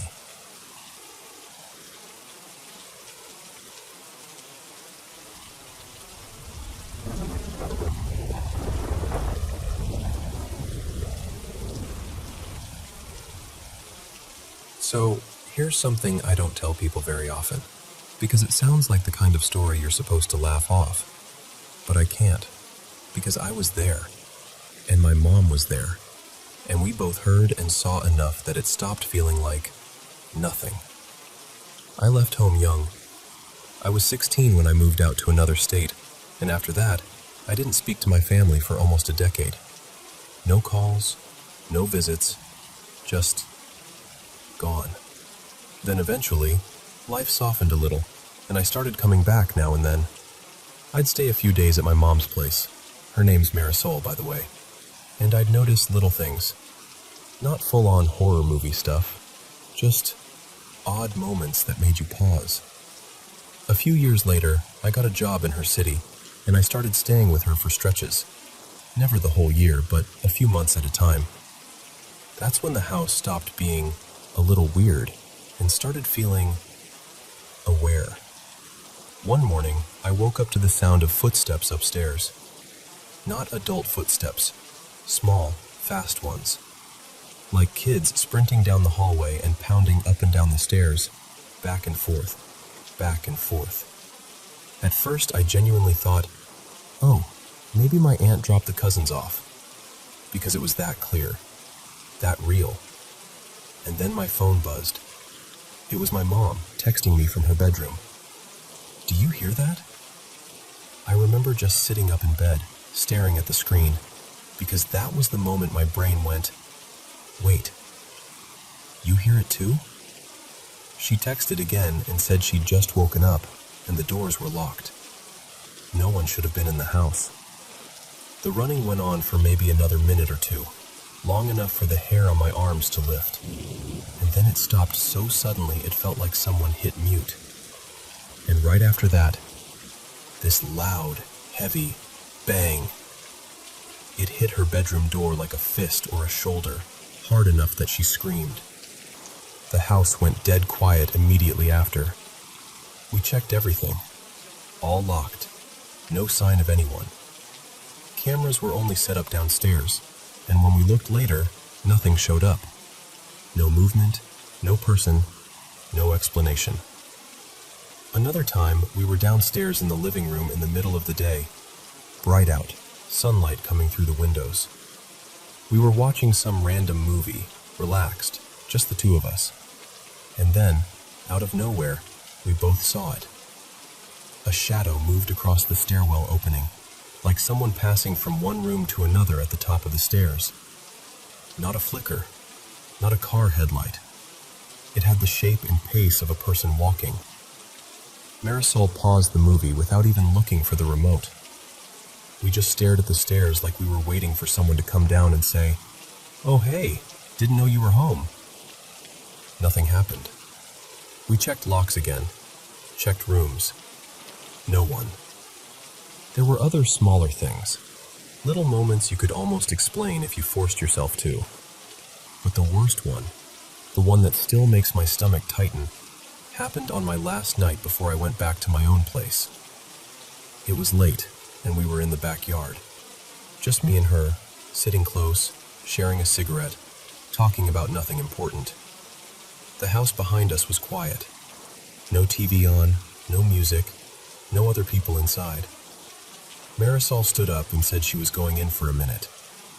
Maybe 20 seconds went by, and then I heard her call my name, but the way she said it was wrong. Not yelling, not calm either. It was like she was trying to sound normal and couldn't, like her voice had slipped. I put the cigarette out and went inside, and when I walked into the kitchen, every cabinet door was open, drawers pulled out, chairs shifted like someone had just gotten up in a hurry, or paced around, or shoved them out of the way. Marisol was standing there, frozen. Her face was pale, and she had that look people get when they're trying very hard not to cry, because if they do, they won't stop. I asked her what happened, and she just shook her head like she couldn't even form the sentence yet. The thing is, there was no time. I came in right after her. If she had done it herself, I would have heard the cabinet slamming open. I would have seen her moving around. There's just no way. We started closing everything together, quietly, like we were cleaning up after something we didn't want to admit was real. And then she said, in this tired, cracked voice, "Thank God you're leaving tomorrow. After you go, I'll finally get a few months of rest." I stopped and looked at her like, "What do you mean, rest?"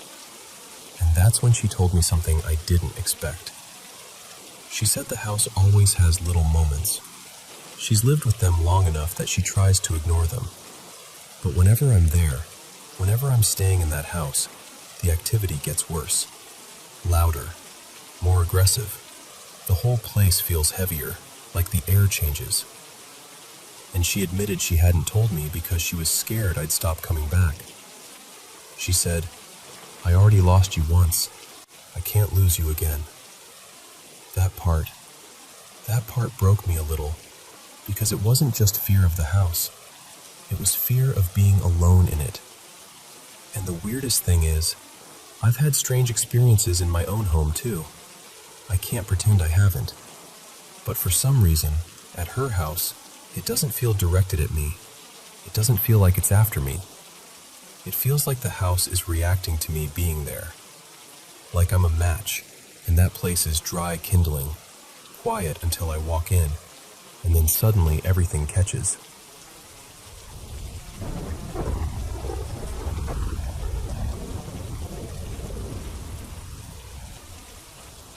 So, this happened last night, and I'm still kind of rattled.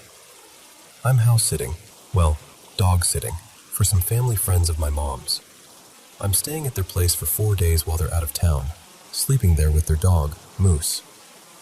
When I showed up yesterday around lunchtime, like maybe 1 p.m., the front door was literally standing open. Not unlocked, open. Wide open, like someone had just walked out and forgot it existed. My stomach dropped immediately. Moose was still in his crate, totally fine, and nothing looked trashed. I texted the homeowner, Marlene, and she was weirdly calm about it.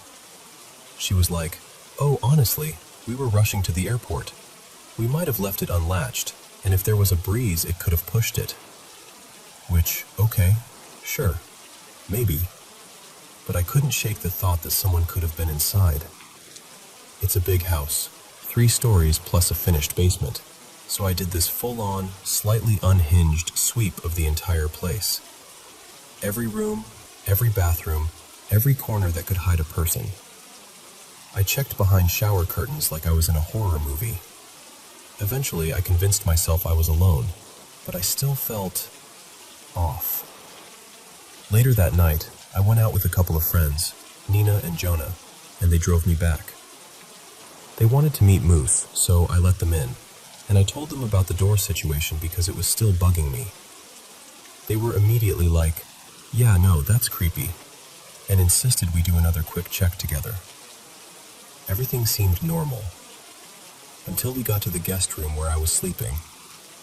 Nina opens the closet like she owns the place, and there, just sitting on the closet shelf like it's waiting for someone, is this old-fashioned doll. Porcelain face, glassy eyes, little frilly dress. The kind of doll that looks like it knows your secrets. We all just stared for a second, And Jonah goes, "Absolutely not." And we all laughed in that tense way people laugh when they're trying to convince themselves they're fine.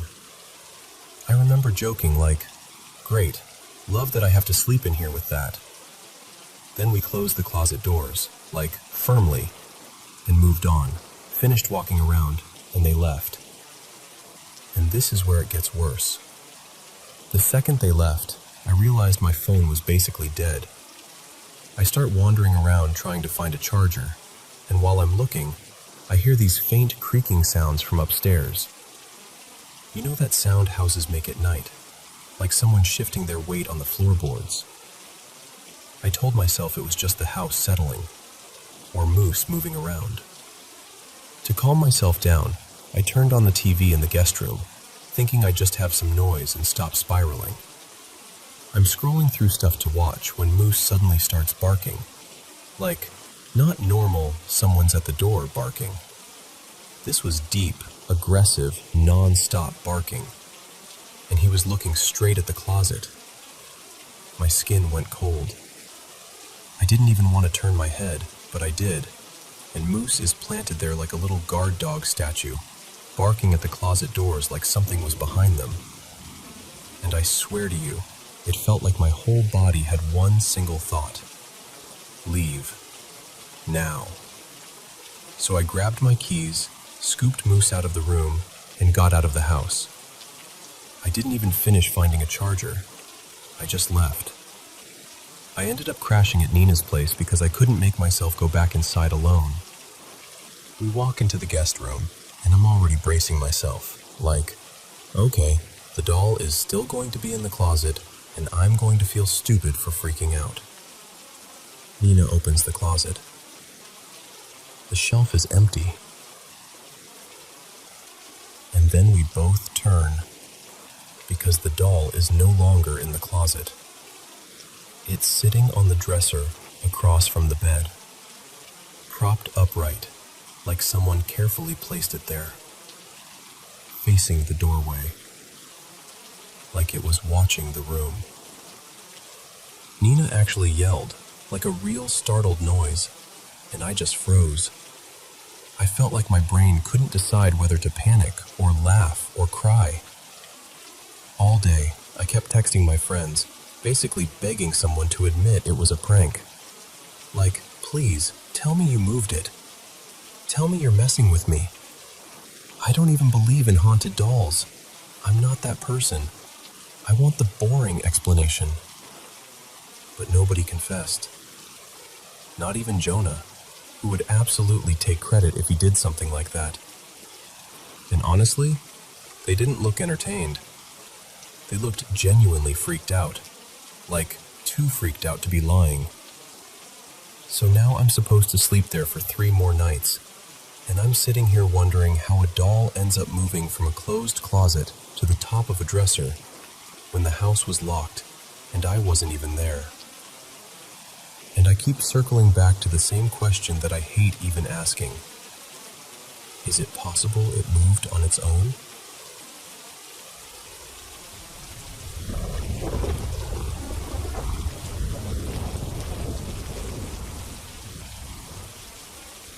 Okay, so before I tell you any of this, I need you to know 2 things about me.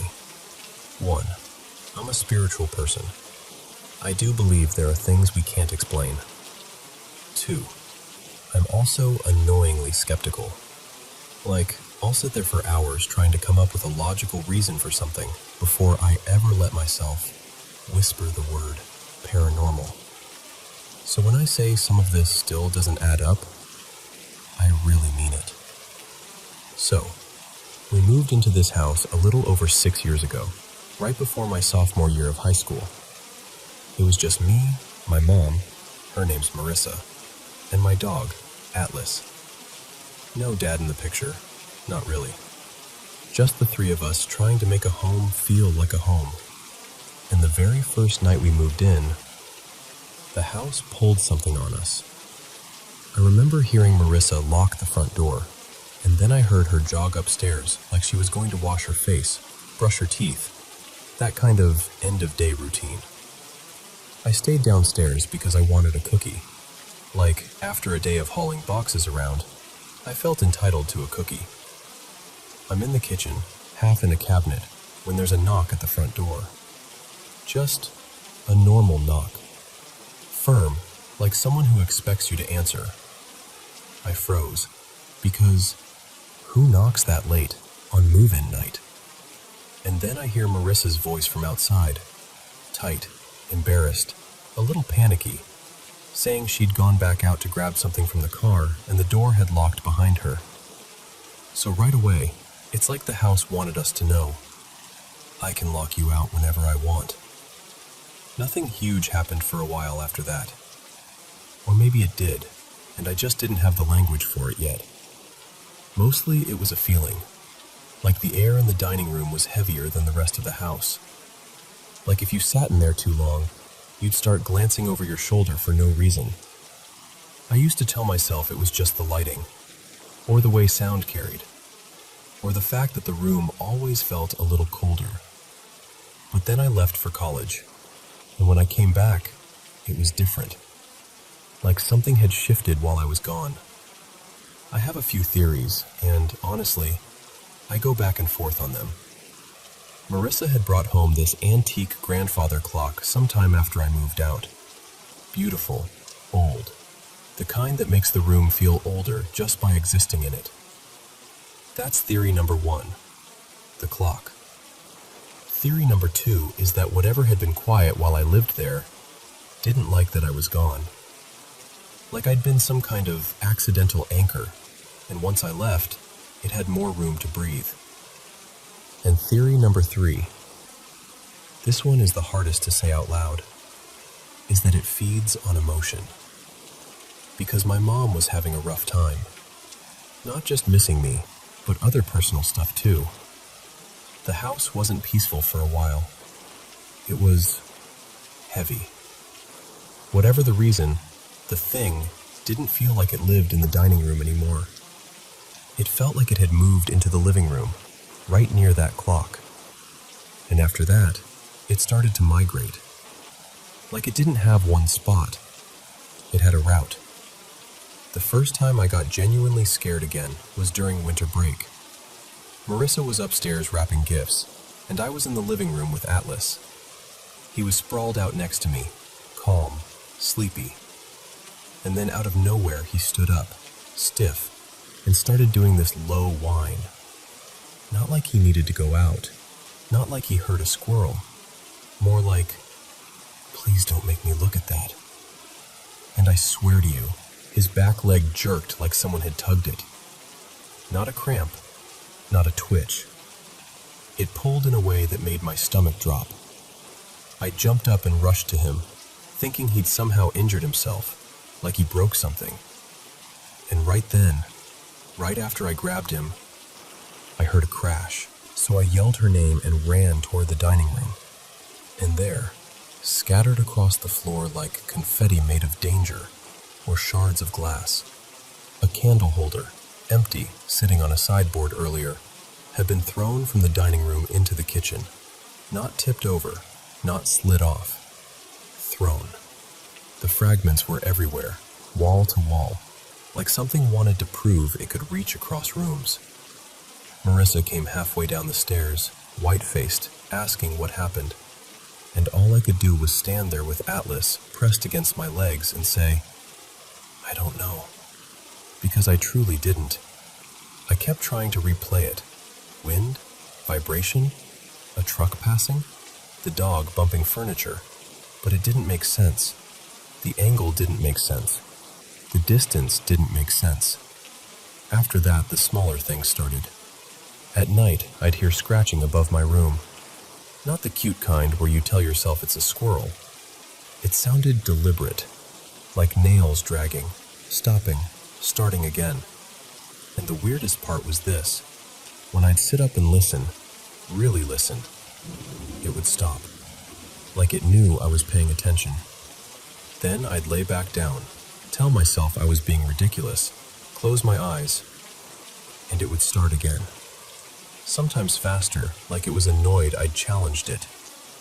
But the moment that still makes my skin prickle, like I can feel it behind my neck even now, was when I tried to meditate on it. I was home alone except for Atlas. It was daytime, which I thought made it safer. I sat on the floor, and Atlas flopped beside me like, "Cool, we're doing the calm thing." I got into a good meditative state. Quiet, steady. The kind where your mind finally stops sprinting. And then the floor vibrated. Not like a phone buzzing, like the house itself shuddered. And I felt, not heard, something rush up the stairs. Fast, heavy, like footsteps without feet, like the air moved with intention. It came straight at me. I snapped my eyes open so fast it made me dizzy, and Atlas whipped his head around at the exact same moment, staring at the same empty space I was staring at. Nothing was there. But we both saw something, or sensed it, or whatever the word is when your body recognizes a threat before your brain can label it. Now, every so often, Atlas will act strange, clingy, pacing, staring at corners, until I cleanse the house. I know how that sounds. I really do. But I've done it enough times now to recognize the pattern. I cleanse, the atmosphere lightens, and he settles. I'm trying my best to ignore whatever this is, because engaging with it feels like giving it a microphone. But ignoring it can be hard. Like a couple nights ago, I could have sworn I heard Marissa call my name, clear as day, from downstairs. Only she wasn't home, and it was the middle of the night. I just lay there staring at the ceiling like, nope, absolutely not. I didn't answer. I didn't go check. I didn't even sit up. I pretended I was asleep so aggressively I almost convinced myself. And then there's something else. Something that weirdly makes me feel safer. My great-grandmother Elowen passed away during the pandemic, and sometimes, late at night or early in the morning, I'll smell her scent in my room. Not like a random whiff that could be detergent or memory. It's her. Soft, powdery, familiar. And with it comes this overwhelming feeling of presence, like someone loving just stepped into the doorway. And when that happens, the paranoia fades. That awful being watched feeling just dissolves. It's like whatever else is in the house can't reach me when she's near, or won't. I get it. And listen, could some of this be my imagination? Sure, I have a vivid mind. I spiral sometimes. I'm aware of that. I also know anxiety can paint shadows into monsters. But I can't make peace with all of it being in my head when there are physical things. Curtains shifting when no windows are open. Objects moving. That glass candle holder traveling across rooms. That's the part that scares me most, honestly. Not even the ghost idea. It's the thought that something real is happening, and that reacting to it might be feeding my own anxiety, making me more paranoid, making me question what I'm seeing and hearing. So right now, my plan is simple. Protect my peace, keep the house as calm as I can, cleanse when it feels heavy, and trust Atlas when he tells me something's off. And if my name gets called again in the dark when no one's home? Nope. That is a hard, full-body, spiritual no from me.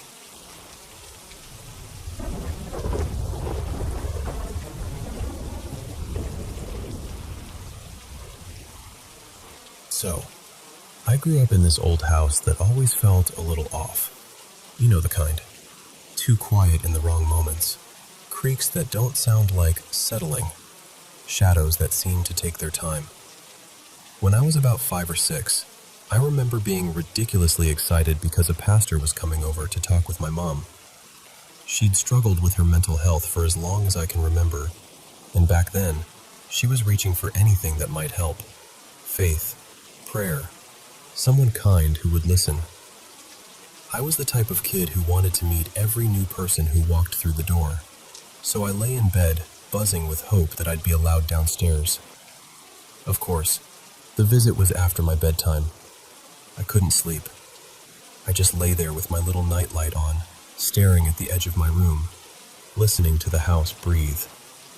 And then I heard footsteps on the stairs. Slow, careful steps, like someone trying not to wake the whole place. The stairs in that house were ancient and loud, so you heard everything. The steps came down the hall and stopped right outside my bedroom. My door opened.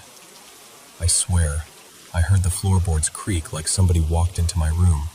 One step, then another, like they were crossing from the doorway toward my bed. Except, there was nobody there. With that nightlight, I could see plenty. Nothing in the doorway, nothing moving, nothing to blame it on. And that kind of thing didn't just happen once. It happened enough that it became its own horrible routine. My door nudging open when it shouldn't. The sense that something was lingering just out of sight. The gross feeling of being watched when I was trying to fall asleep. It never escalated into anything dramatic. Mostly just constant little reminders that the house didn't feel empty even when it was. Years passed. Then, in the mid-90s, 1996 for me, I had the night that basically sealed it. I was 14 and home alone. My parents had divorced by then, and I lived with my dad. He was spending the night with my stepmom, Marlene, who lived a short walk away. Like, not far at all. We were also in the middle of moving out, so my room was half chaos. Boxes, clothes in piles, posters half torn down. I should have been packing. I wasn't. I was up late watching wrestling and pretending I'd start in a minute. Around midnight-ish, I finally went to bed. I was flipping through a magazine trying to settle down when it hit me. This sudden, violent wave of fear out of nowhere. Not, I heard a noise fear. Not, I watched something creepy fear. It was like my body decided I was in danger before my brain had any reason to. My stomach dropped. I got nauseous, like I might actually throw up. And then my pets reacted, way worse than I did. My dog Tilly started whining like she was hurt, then barking like she'd lost her mind. At the room, not at the door, not at a sound, just at the space. She was shaking so badly she actually peed on the floor, which she never did. My cat Juniper was up on the windowsill with her face shoved into the curtain, making this thin, miserable crying sound like she was begging for something to stop. That's when I realized it wasn't just fear. It was the feeling of being observed, like something was in the corner of my room, staring straight through me. After what felt like forever, I somehow got up. I didn't walk. I bolted. And the moment I moved, I felt it behind me, right on my back, like a pressure that chased me out of the room. I ran into the front room and grabbed the phone with shaking hands and called my dad. I don't even remember what I said properly, just that he needed to come now, immediately, no questions. The fear was unbearable, like being stared at so hard it hurt. That's the only way I can explain it, even though it doesn't sound logical. It was like the attention itself was painful. And then I did the one thing I didn't even know I was capable of. I yanked the front door open and ran outside into the street in my socks, half sobbing, half gagging, and I just collapsed. I fell right down in the road like my legs gave out. I could still feel it watching. Not from the corner anymore, from the doorway. I couldn't tell you what it looked like. I don't have an image to describe. It's like my brain refused to form one, like it protected itself by leaving that part blank. I just knew something was there, framed by the open door, staring out at me. Tilly was stuck halfway up the stairs, crying and shaking so hard her paws slipped on the steps. She wouldn't come down, and she wouldn't go back up, just trapped in terror. When my dad finally arrived, he ran inside without even thinking, scooped her up, and carried her out. And I'm not exaggerating when I say this. I never went back into that house again. Not for a last look. Not to grab anything I left behind. Nothing. The next day, my dad sat me down and told me, really calmly, like he'd been holding it in for years, that he'd had experiences too. He used to nag me about holding the banister when I came downstairs. I thought he was just being annoying, like dads are. But he told me he'd sometimes feel something grab him and trip him on the stairs, like an actual tug, like someone trying to make him fall. He said the upstairs was the worst part of the house by far, and he'd never told me because he didn't want to scare me. And honestly, I'm glad he didn't, because just hearing him confirm it made my skin go cold. I've never felt anything like that since, not even close. And I really, truly hope I never do again.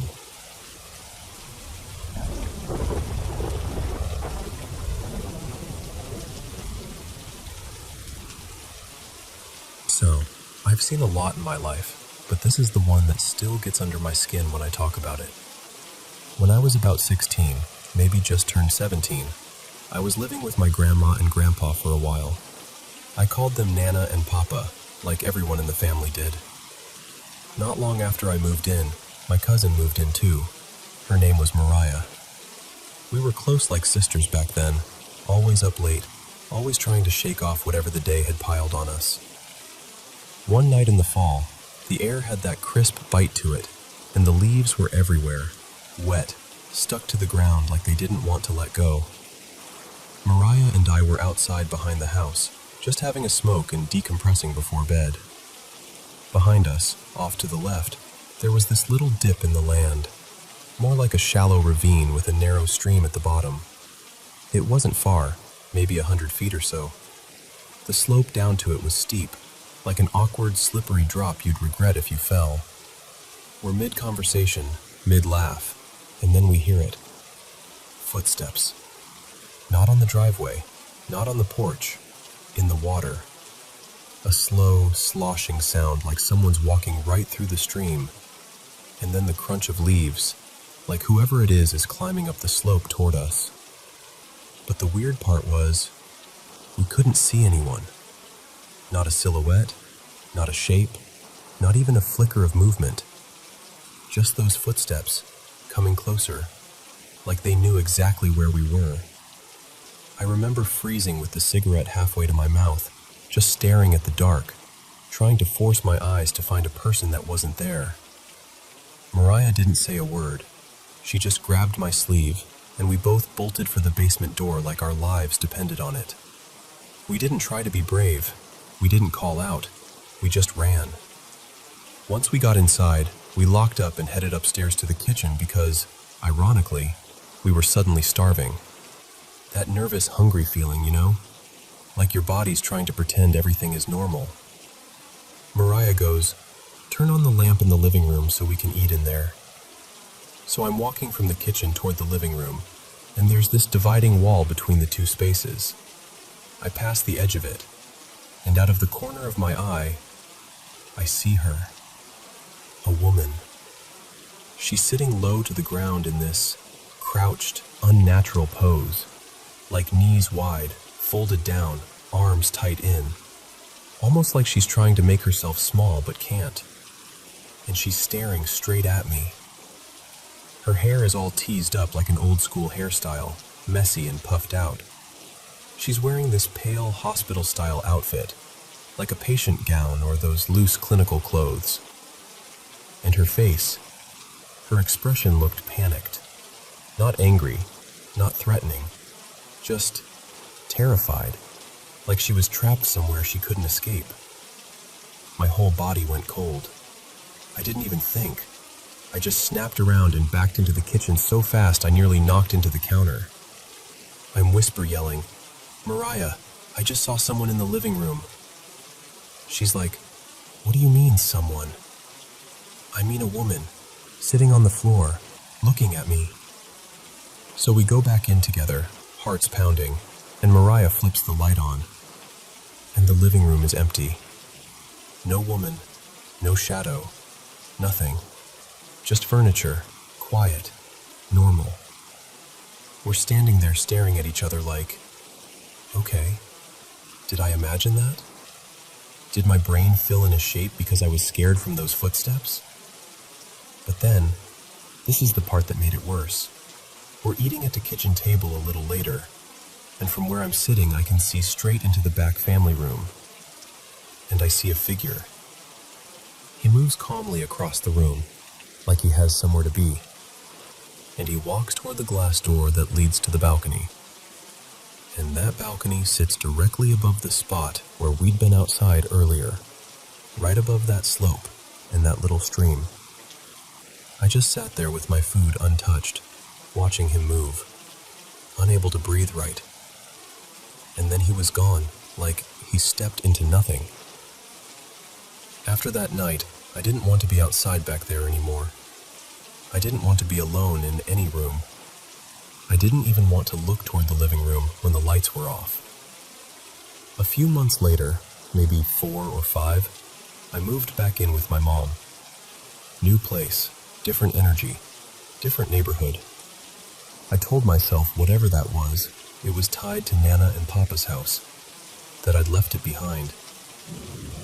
And then, about a week after I moved in, I woke up around 3 in the morning needing to use the bathroom. The house was silent, the kind of silence that makes you feel like you're the only living thing awake. I cracked my bedroom door and looked out into the hallway toward the living room. And she was there. That same woman, same hair, same hospital clothing. But this time, she wasn't sitting upright. She was on the living room floor, flat on her stomach, like she'd been dropped there. And her arms and legs were bent in wrong directions, folded and twisted like joints didn't matter. And her head was turned back, too far, like it had rotated on a hinge it shouldn't have. Her mouth was open in this broken way, stretched wider than a human mouth should open. And where her eyes should have been, there was nothing. No eyes, just absence. I didn't scream. I didn't move. I swear my whole body locked up. It felt like my brain was trying to protect me by refusing to react. And then I blinked, because of course you do, right? Like you're hoping it'll reset the scene, and she wasn't gone in the way a normal thing disappears. It was more like the room couldn't hold her anymore, like she faded out of it. I shut my door so gently, I don't even know how my hands stopped shaking long enough to do it. And I sat on my bed until the morning light came up, because I couldn't convince myself to walk past that spot. It's hard to explain what something like that. Welcome, my friends, to the Paranormal M channel. Having trouble sleeping again? Let me help you out. This is my favorite thing to do, sharing paranormal experiences from all around the world. It's honestly so fascinating. So don't forget to subscribe and turn on notifications so you never miss the latest videos on this channel. And feel free to send us your own paranormal experiences too. Now, get in bed, pull up your blanket, and let's dive into tonight's stories. You know, whenever I think about Bangkok, I don't just picture traffic and malls. I think about the canals, the old wooden houses, and a woman named Mae Nok. Have you heard of her? Let me tell you her story. A long time ago, when Bangkok was still crisscrossed by quiet, shadowy waterways, and people traveled more by boat than by car, there lived a young couple by the Phra Kanong Canal. The wife's name was Nok, and her husband was called Kla. They weren't rich or important, just two ordinary people. Their little wooden house sat on stilts above the water, the kind of place where you'd wake up to the sound of roosters and the creak of boats passing by.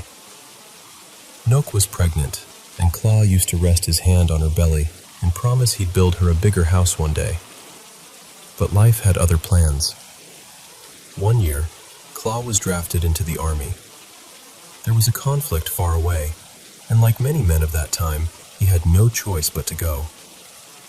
On the day he left, Nok walked with him all the way to the pier. She tried to be brave, smiling and teasing him, but her eyes were already wet. Kla promised her, "I'll come back to you, to both of you." and gently touched her round stomach before he stepped onto the boat. While Claw was away, Nook went into labor. Back then, childbirth was dangerous. There were no modern hospitals, no machines, just midwives, prayers, and luck. Nook's luck ran out. She and the baby died during childbirth. The villagers mourned quietly. They held the funeral, chanted prayers, and did everything they could to help her spirit move on. But love, especially the kind that can't accept goodbye, can cling to this world in strange ways. Claw knew nothing. Far away, he fought, he trained, he dreamed of coming home to a wife and child he had never met. Months later, when the war finally eased and he was released, he hurried back to Phra Kanong. The canal looked the same, the air heavy with humidity and the smell of cooked rice and river water. As he approached his house at dusk, he saw a light glowing inside. And there, at the doorway, was Nook. She stood cradling a baby in her arms, smiling through tears. "Claw, you're home," she said. Imagine his relief. He thought, "I survived. I came back. My family is alive." He didn't know, he couldn't know, that both his wife and child had already been buried. From that night on, they lived as if nothing had happened. Nook cooked his favorite dishes. The baby cooed and fussed. At night, Claw lay down beside his wife, listening to the sound of the canal and the soft breathing of the child, thinking he was the luckiest man alive. But the village knew the truth. They had seen Nook's funeral. They had watched the cremation smoke drift into the sky. Some tried to warn him. An old neighbor would stop Claw on the path and say, "You should come stay at the temple for a while." Claw just laughed it off. "Why? My wife and child are waiting for me," he'd say. The neighbor could only shake his head. How do you tell a man that the woman he sleeps beside is no longer among the living? One evening, the truth slipped out in a way no one could ignore. Claw looked up to tell her he'd bring it back, but before he could move, he saw a pale hand reach down through the floorboards. The arm stretched, and stretched, and stretched far beyond what any human arm could. The hand calmly picked up the pestle from the ground and slid back up into the house, the arm shrinking to normal length as if nothing strange had happened. In that moment, every hair on Claw's body stood on end. All the warnings, all the strange looks from the villagers, all the hushed whispers finally made sense. His mind screamed at him to deny it, to pretend he hadn't seen. But there was no escaping it now. The woman he loved was no longer alive. Terrified and heartbroken, Claw did the only thing he knew to do. He ran. He fled in the middle of the night, leaving the house, the canal, the memories, everything. Nook's voice echoed after him, pleading, calling his name, carrying over the water like a sorrowful wind. But there's one place spirits are believed to have no power: the temple. Claw reached the nearest temple, threw himself inside the grounds, and begged the monks to help him. The monks, already aware of the restless spirit haunting Phra Kanong, began to chant. Nook's ghost hovered at the edge of the temple boundary, unable to cross, clutching her baby. In that image, people say, you could see everything at once: love, grief, anger, and the unbearable pain of being left behind. What happened next depends on who's telling the story. Some say a powerful monk compassionately bound her spirit inside a clay pot, sealing it and dropping it into the canal so she could do no more harm. Others say he spoke gently to her, guiding her to understand that forcing Claw to stay with her was only deepening both their suffering, and eventually she let go and moved on peacefully. And then there are those who whisper that on quiet nights, when the moon is reflected in the dark water of the canal, a woman holding a baby can still be seen by the old houses, waiting. Over time, people began calling her May Nook Phra Kanong, Mother Nook of Phra Kanong. She stopped being just a ghost story. She became a symbol. On one hand, Maynock represents a love so strong that not even death could bear to separate it. She loved her husband fiercely, with all the devotion of a young wife who had every dream stolen from her too soon. On the other hand, her story is a gentle warning. It reminds us how hard it is to accept loss, how easy it is to cling to what can't come back, and how that clinging can turn something pure into something painful, even frightening. It's about grief, denial, and the moment we must finally say, I have to let go, even when our heart refuses. If you ever find yourself in Bangkok, you can visit the place that's become her spiritual home, Wat Mahabut, in the On Nut area. Inside the temple grounds, there's a shrine dedicated to Maynock, or Maynock, as some people still call her in their own family versions of the tale. There, you'll see a statue of a young woman holding her baby, surrounded by offerings. Tiny baby clothes, toys, flowers, even beautiful dresses and silk scarves. People bring these gifts not out of fear, but out of respect and affection. Locals visit her shrine to pray for many things: for safe and healthy pregnancies, for protection from being drafted into the military. They talk to her like an older sister, or a friend who understands heartbreak a little too well. What makes her story last through centuries, films, books, and TV shows, isn't just the ghostly part. It's that deep human longing underneath it all. That wish we've all had, at least once, for love to ignore every rule of life and death. So when you hear the name Maynock Prakanong, I don't want you to think only of a scary ghost from an old Thai legend. I want you to remember a young woman who loved so fiercely that she didn't know how to say goodbye. And maybe, in her story, you'll recognize a piece of your own heart too.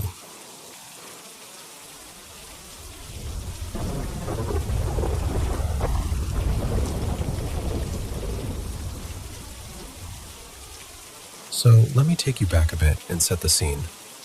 I grew up in this quiet suburb just outside a big city. The neighborhood itself used to be Native American land, and there was still a small old cemetery tucked behind a little line of trees at the edge of our subdivision. You could see the gravestones if you stood on the hill behind the park and really looked.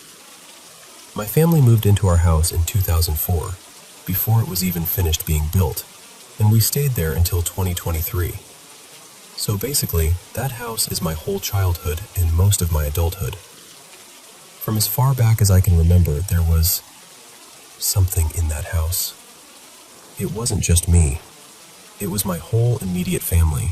My mom, Elena, my dad, Mark, and my younger sister, Lily. We all had these similar experiences, even before we ever compared notes.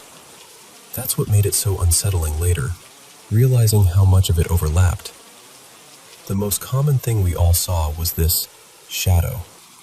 It would come down the staircase and into the living room, or linger by the hallway that led to the laundry room and the door to the garage, right next to my parents' bedroom. That spot and the stairs were the hot spots. It happened so often that it kind of became part of the house, like, oh yeah, there's the shadow again. Almost like another family member who never spoke. What really validated everything for us, though, was our extended family. My grandparents, aunts, uncles, cousins.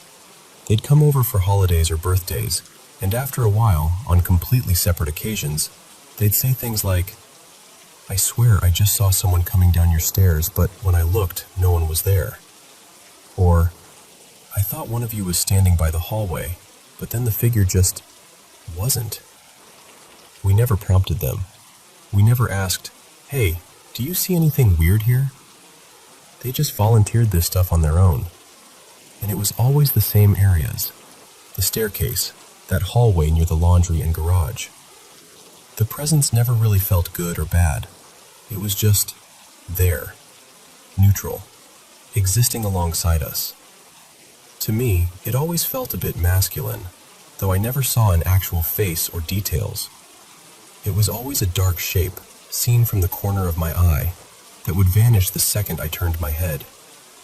And just to make it weirder, we were the first family to ever live in that house. We bought the lot before they started building and moved in as some of the first people in the whole neighborhood. No previous owners, no tragic history tied to that specific home as far as we knew. Because of that, I always assumed whatever it was had more to do with the land than the house itself. It felt like residual energy, something left over, replaying the same routes, down the stairs, by the hallway, then gone. It never really interacted with us. It just appeared and disappeared. Until one morning. This was in 2021. It was a weekday, sometime around 6:30 in the morning. The house was quiet in that specific way early mornings are, kind of bluish, kind of still. My parents had already left for work. My sister Lily was still asleep in her room down the hall. So as far as I knew, I was the only one awake. My bathroom and bedroom were right next to each other. When you stepped out of the bathroom, you'd take a sharp left and you'd be standing right in my bedroom doorway. That morning, I finished brushing my teeth, opened the bathroom door, and as I stepped out and turned left, I saw it. This big, solid black shadow right at the edge of my doorway. Not a smudge, not a trick of the light. It had shape to it. It was just there for a second, like it had been waiting. But this time, I looked toward it and said, out loud, in this kind of calm voice, "I see you." And then I walked into my room like that was the most normal thing in the world. I got dressed, gathered my stuff for work, and headed downstairs. Our kitchen had this open layout where you could see the stairs through the gap between the counter and the bar stools. I was standing there, about to grab my keys, when I saw it again. The same black shadow, moving down the stairs, crossing behind the bar. Like it was headed straight into the kitchen with me. It didn't rush.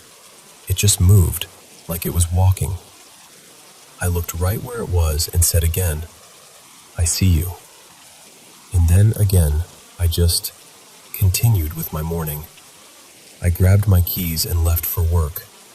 I didn't really process how weird it was until later. At that point, it was just this eerie, okay, that was new, kind of feeling. About 2 hours after I got to work, my phone buzzed. It was Lily. She texted me, "Hey, can you lock the front door? I'm leaving." I stared at my phone for a second, confused. I wrote back, "I'm not home. I've been at work for like 2 hours. A minute later, she replied, and you could practically feel the anxiety through the text. "You're not in your room?" I told her no, I'd left around 7 a.m. Then she said something that made my stomach drop. She told me she'd been hearing me in my room. Now, you have to understand something. At the time, I had this old desk chair in my room that squeaked and creaked with every tiny movement. You couldn't sit in it without it announcing itself. Everyone in the house knew that sound. Lily said she'd been lying in bed, half awake, and could clearly hear my chair moving. Not just once, the kind of subtle, repetitive creaking that happens when someone's shifting around, leaning back, turning, fidgeting while they're sitting. She said she thought I'd stayed home and was just at my desk, maybe on my computer or getting ready. That's why she texted to ask me to lock the door. She assumed I was upstairs. That was the moment everything clicked for me. The very same morning I finally acknowledged this thing, told it, "I see you," not once, but twice. It apparently decided to go into my room and sit in my chair. No one else was home. I'd been gone for hours, and yet my sister heard that unmistakable sound of someone in my desk chair moving around. When I told her what I'd seen that morning, and shadow at my bedroom door, the shadow coming down the stairs, she freaked out. And honestly, so did I. Because what are the odds? All those years of it just quietly existing in its usual spots, never doing much of anything, and the one time I speak directly to it, it suddenly gets bolder. It doesn't just show itself, it behaves like it's me, in my room, in my chair. Nothing like that has happened since. No full-on, someone sitting in the chair type of thing. After that, it went back to the usual. Faint shadows at the edge of vision, the occasional sound of footsteps or the floor creaking upstairs when everyone's downstairs. But I know it's still there. Every now and then, if I visited my parents before they moved, I'd catch a glimpse of something by the stairs, or feel that familiar awareness, like you're not alone, even when no one else is in the room. Do I know what it is? No. Do I know why it chose that particular morning to make its presence so undeniable? Also no. All I know is that, for one day, it went from being this quiet background presence to something that answered back in its own way. And even now, when I think about that house, the staircase, the hallway, my old desk chair, I just hope that whatever it is means well, and that, in its own strange way, it was just trying to say, I see you too.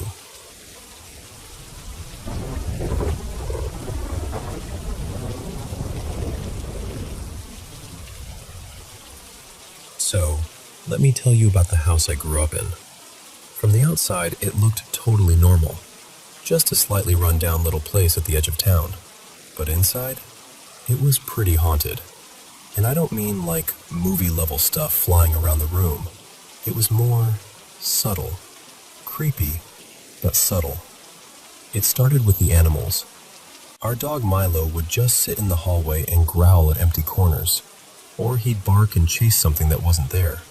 Sometimes, out of the corner of my eye, I'd see these little shadowy cats slip into a room, tails flicking, and when I'd flip the light on, nothing. No cat, no movement, just the feeling that something had been there a second before. Then there were the black shapes, little blobs almost, that would shoot across a room or curve around the overhead light, like they were trying not to be seen. I saw those more than once, enough that I just kind of got used to them, like, oh, okay, that again. But the worst thing, the thing I still think about, was the flashing blue light. The first time I saw it, I was maybe 9. I was lying in bed, trying to fall asleep, and I could see this blue flickering in the hallway through the crack under my door. It looked exactly like when someone's watching TV in the dark. You know that glow? Soft but kind of in your face? That. I got annoyed. I thought my older brother, let's call him Ethan, had left his bedroom door open and was blasting TV with the lights off. So I finally huffed, rolled out of bed, and stomped into the hallway to tell him to turn it down. The second I stepped out, my whole vision just exploded in white. Like someone took a photo 2 inches from my face. The blue flickering stopped instantly. When my eyes adjusted, I saw Ethan's door was actually shut. His light was on, and when I knocked and went in, he was watching TV, but with the door closed the whole time. There was no way that glow I'd seen was coming from his room. That was the first time, but not the last. As the years went on, probably from around age 7 to 12, I saw that blue light a lot. Almost every night for a while. I'd be lying in bed and it would start up again, like that same TV in a dark house glow. It would brighten, dim, like it was pacing the hallway. Sometimes it would pause right near my door, and I'd feel it more than see it. This pressure in the air, like the room was holding its breath. Every once in a while, I'd see an orange light too. That one usually appeared at the far end of the hallway. Just a warm, steady glow, almost like someone holding a lantern. I only remember seeing it a few times, maybe 3 or 4, but it felt different. When I saw the orange light, I didn't feel scared or annoyed. I actually felt calmer. I used to wonder if blue was one thing and orange was another. Like maybe the orange one was kinder, protective even. The worst night was the one where the blue light didn't stay in the hallway. I woke up in the middle of the night, and my room was pulsing with that same cold blue glow, only stronger than ever, like it had finally come inside instead of just hanging around outside my door. It felt close, too close. I remember lying on my back, absolutely rigid, and feeling this tight pressure clamp around my wrists, like someone was holding them down. There was this loud, heavy banging on the walls, like fists hitting drywall, over and over. I wanted to scream, but nothing would come out. I just lay there, tense and terrified, and then, at some point, it stopped. The banging faded, the pressure eased, the blue light dimmed away, and somehow, no idea how, I fell back asleep. It wasn't just inside the house either. One night, we were driving near this old stretch of land outside town. Lots of historic ranches out that way. It was late and we were all in the car. My mom, who I'll call Sandra, my brother Ethan, and me in the back seat. The road was pretty empty. Then, out of nowhere, this glowing, four-legged shape sprinted across the road in front of us. It looked like a horse, but not quite right. Too thin in some places, too bright around the edges, almost like someone had traced it in light.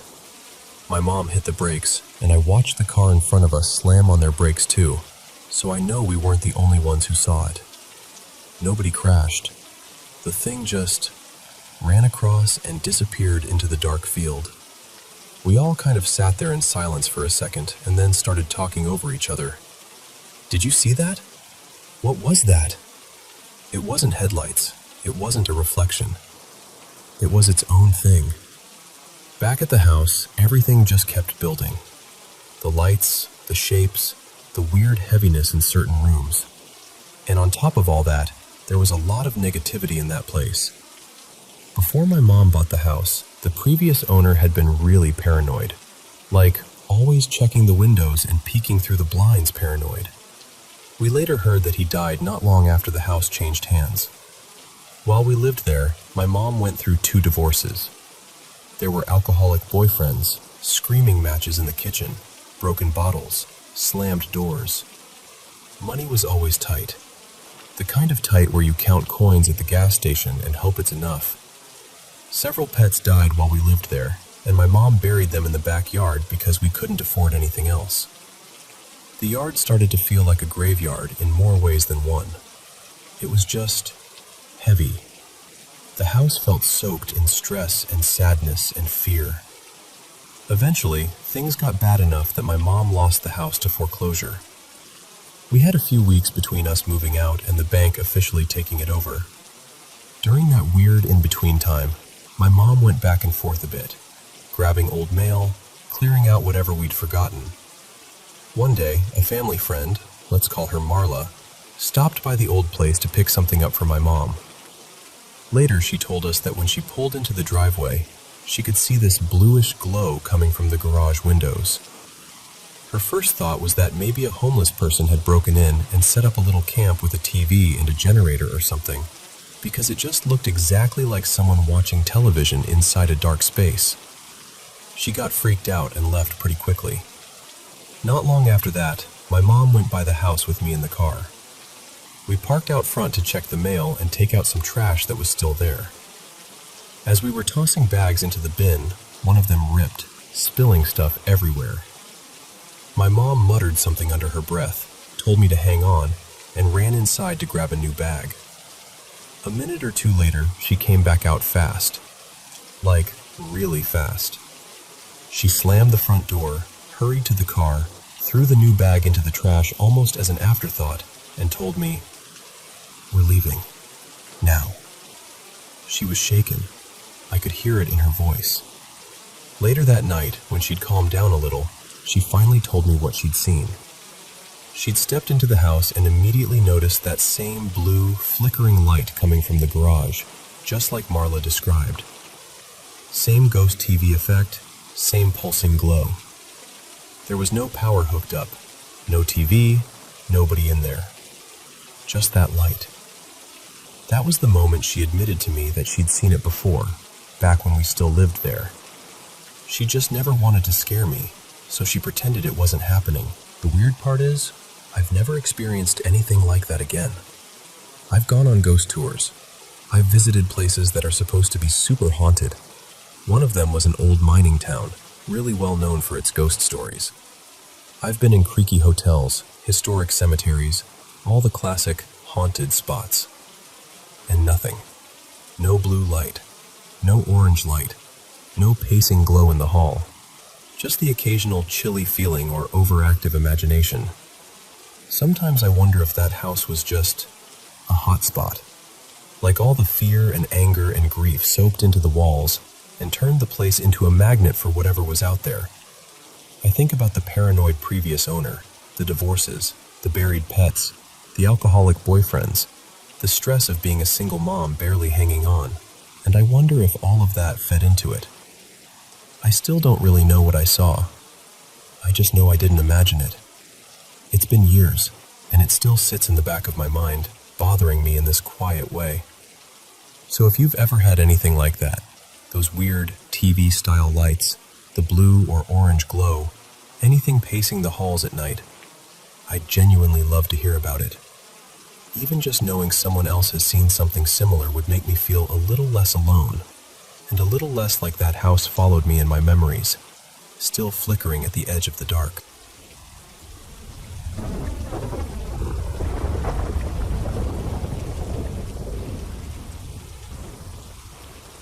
Alright, so let me tell you about this one really strange trip we took. It was me, my wife Emma, and our little girl, Lily.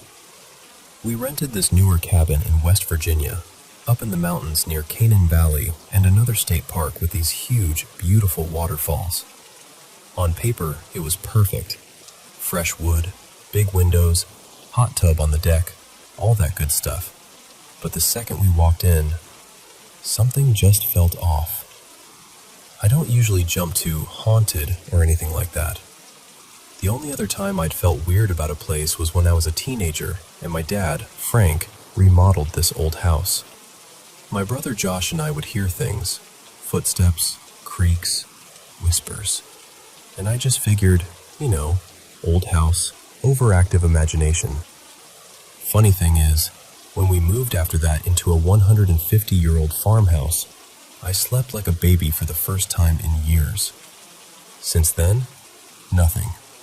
No weird vibes, no spooky stories. Until this cabin. So, first thing that happened, as soon as we got there, I was exhausted.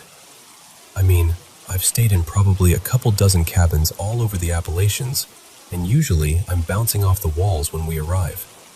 I'm that person who's like, let's unpack, make a fire, go for a quick hike before sunset. But this time, I walked into the bedroom, kicked off my shoes, and just face-planted on the bed. I was out. Next thing I know, Emma and Lily are gently waking me up, and 2 hours have passed. Middle of the afternoon. On vacation. I never nap, and definitely not on day one. The second thing happened that evening when I went out to set up the hot tub. It was dark by then, and the cabin had these little motion-activated lights along the outdoor steps. They weren't big floodlights, just small ones on each stair so you can see where you're walking. I'm out there fiddling with the cover on the hot tub, and I suddenly get that feeling, like someone's standing just behind you, watching. You know that prickly feeling on the back of your neck? That. Out of the corner of my eye, I see the stair lights start flicking on. One step, then the next, then the next. Like something is walking slowly down the stairs toward me. Each light had its own sensor, and they were going in order, like footsteps. So I stop what I'm doing and turn around. Nothing. No person, no animal. I stand there a bit longer, and the lights just stop. Later, when Emma went out there alone, the lights never did that for her. It only happened when I was outside by myself. All week, I felt drained. Normally on trips like this, I'm the first one up, out the door by 5:30 in the morning for a solo hike, coffee in hand, ready to go. But at this cabin, I was the first one to bed and the last one to wake up, every single day. And during the day, I kept wanting to nap, which again is just not me. I'm usually a pretty upbeat, cheerful guy, and instead, I felt heavy. Almost low-level depressed for no clear reason.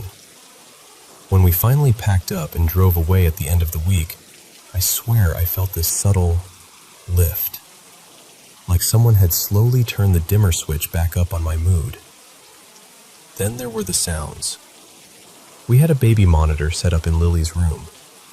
It was one of those video monitors, mounted high enough that she couldn't reach it.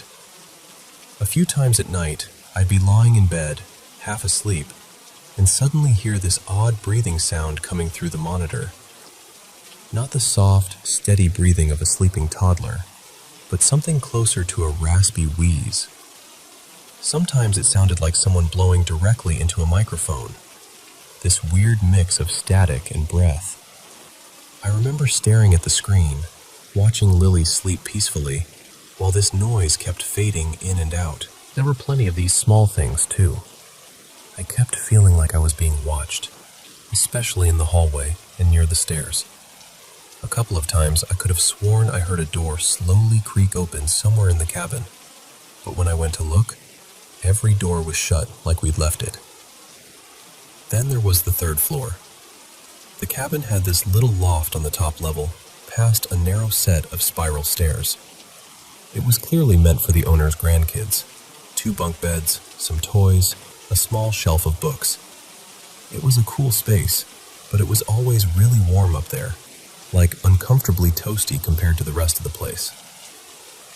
Lily, whose normally non-stop energy, kept asking to go up there just to sit on one of the bunks. No playing, no exploring, just quietly sitting on the bed and looking around. That's not like her at all. She's usually pulling books off shelves, poking at everything, running in circles. But in that room, she just sat. Now, during the trip, Emma didn't mention anything about feeling weird, and I didn't tell her any of what I was experiencing. I didn't want to freak her out, and honestly, I was trying to convince myself I was just tired or overthinking things. On the drive home, though, out of nowhere, she says, "Can I tell you something about that cabin?" I said, "Yeah, of course." She starts describing almost everything I'd been keeping to myself. How she felt heavy in her chest the whole time, like there was a weight sitting on her. How she heard wheezing on the baby monitor too. How she never fully relaxed there and always made sure she was physically close to me and to Lily, especially in the evenings. And then she tells me something I hadn't known at all. On our first full day, she had taken Lily into the hallway outside the bedrooms. She said Lily suddenly stopped, looked up into the empty space, and started babbling in this very focused, animated way. Not her usual scattered baby babble, but like she was actually talking to someone, pausing like she was listening, then responding again. Lily's about 1.5 years old, and Emma said she'd never seen her do that before. She hadn't told me at the time because she didn't want to freak me out, and thought maybe she was just reading too much into it. The strange part? As soon as we left the cabin, honestly, even just driving away down the gravel road, everything stopped. The heaviness, the weird sounds, the baby monitor noises, the emotional fog. It all just lifted.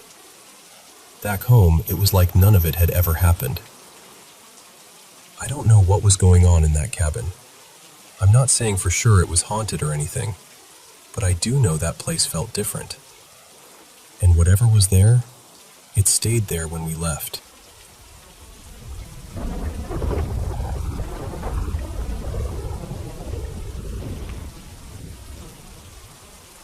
So, I've always believed in ghosts and all that paranormal stuff. But I'm also the first one to go, nah, there's probably a reason whenever something weird happens. I'm a skeptic ghost believer, if that makes any sense. The evidence has to be really solid for me to look at it and say, okay, yeah, ghosts. This one time, though, it really pushed me. Back then, I was doing my internship with a medical tech company in my hometown in Ecuador. I'm a systems engineer, so my job was to go around to different hospitals and check on the machines in the intensive care units, do maintenance, run tests, handle inventory, and all that fun, stressful stuff. One particular day, I had to go to a military hospital. Let's call it Hospital de las Fuerzas Armadas, on the edge of the city. This was during the early days of the COVID pandemic, when everything was still chaos and nobody really knew what was going on. The ICU there was packed with COVID patients. They'd set up an isolation chamber specifically for them, separated from the rest of the ICU by this little passageway. To get into that isolation area, you had to go through 2 automatic doors. Both doors used these motion/hand sensors, where you had to wave your whole hand in front of them, pretty close, so they would open.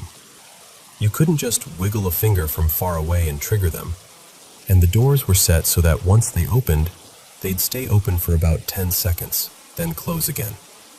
After that, you'd have to repeat the whole hand gesture for them to open. That detail matters.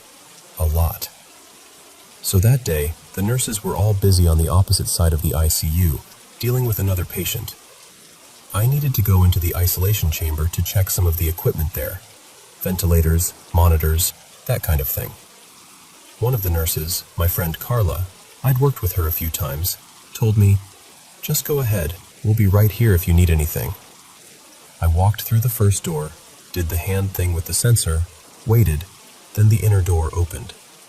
It closed behind me after a few seconds, just like it was supposed to. Inside the isolation chamber, it was quiet in that heavy way hospitals get at night, even though this was daytime. Just machines humming, beeping, and the kind of stillness that feels thick. I started doing my work, checking cables, reading logs, verifying that everything was connected properly. At some point, I glanced up and realized I was a good 4 meters away from the door, like really not close. No way the sensor could pick me up from there. And then, I still remember the sound so clearly, the door just whooshed open behind me. That sliding door sound in the middle of that silence felt wrong. My brain kind of froze for a second. I turned around slowly, expecting to see someone standing there, maybe a nurse, a doctor, anyone. There was no one. The door was just open. The little passageway between the isolation chamber and the rest of the ICU was completely empty. I could see all the way to the other side. No shadows, no movement, nothing. I stood there trying to rationalize it. Maybe the sensor glitched. Maybe the timing was off and it somehow delayed. But I knew how those doors worked. They closed after about 10 seconds. They didn't randomly open again unless someone triggered the sensor from very close. And from my side, I was way too far. From the other side, there was nobody in the passageway. I could see the whole thing. Later, though, when things calmed down a bit, I ran into Carla again at the nurse's station. We were chatting and I casually said, "Hey, by the way, I think the door sensor in the isolation chamber is acting up. It opened by itself when I was inside." She got this look on her face, like a mix of, "Oh no," and, "Oh, not again." She shook her head and said, "That door's fine. They just did maintenance on all the ICU doors last week. Checked the sensors, everything. It's not supposed to do that." So I told her the whole thing. Where I was standing, how far away I was, that no one was in the passageway, that I saw it open with my own eyes. Carla just kind of nodded slowly and went, "Yeah, that tracks with what we've been seeing." I remember frowning and saying, "What do you mean, seeing?" And then she started telling me stories. She said that during the night shifts, weird things had been happening, especially in and around that isolation chamber. Machines turning on or off by themselves. Monitors that had been properly set suddenly changing settings, alarms going off for no reason. They'd hear footsteps in the corridor when everyone was already inside their stations. Once, one of the nurses swore she heard a child laughing, like a clear, playful laugh, even though there were no children in that unit at all. Another nurse said she'd feel someone brush past her, like a shoulder bump, in a hallway that was completely empty. They all joked about it at first, but you could tell it made them uneasy. The thing that really got me, though, was when Carla added, very quietly, "All of this? It started after our first COVID patients began to die. Before that, the ICU was stressful, but not weird." Hearing that gave me chills in a way the door itself hadn't, because up until then, I'd been holding on to the idea that it was just a glitch. You know, bad hardware, bad calibration, something like that. My territory, something I could fix. But when she told me the doors had just been serviced and checked, and that other strange things were happening in the same area, around the same time, after patients had passed away, my logical explanations started to feel pretty thin. Even then, I tried to push back. I was like, maybe there's some kind of electrical issue? Interference? The sensors are sensitive. Maybe a reflection or something. And she just looked at me and said, "Maybe, but you weren't the first one to say that door opened when it shouldn't." That stuck with me. I still try to debunk things. I still lean toward rational explanations first. But every now and then, my mind goes back to that moment. Me standing in that isolation chamber, 4 meters away from the sensor, turning around to see that door slowly sliding open onto an empty passageway. And in the middle of a hospital full of loss and fear and unfinished goodbyes, I can't help but think, maybe, just maybe, it wasn't a glitch at all.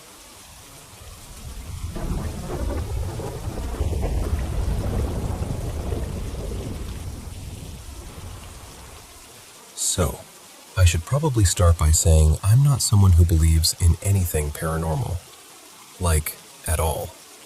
No ghosts, no guardian angels, no little forest creatures watching over us. I'm an atheist. I'm rational. I like things I can explain.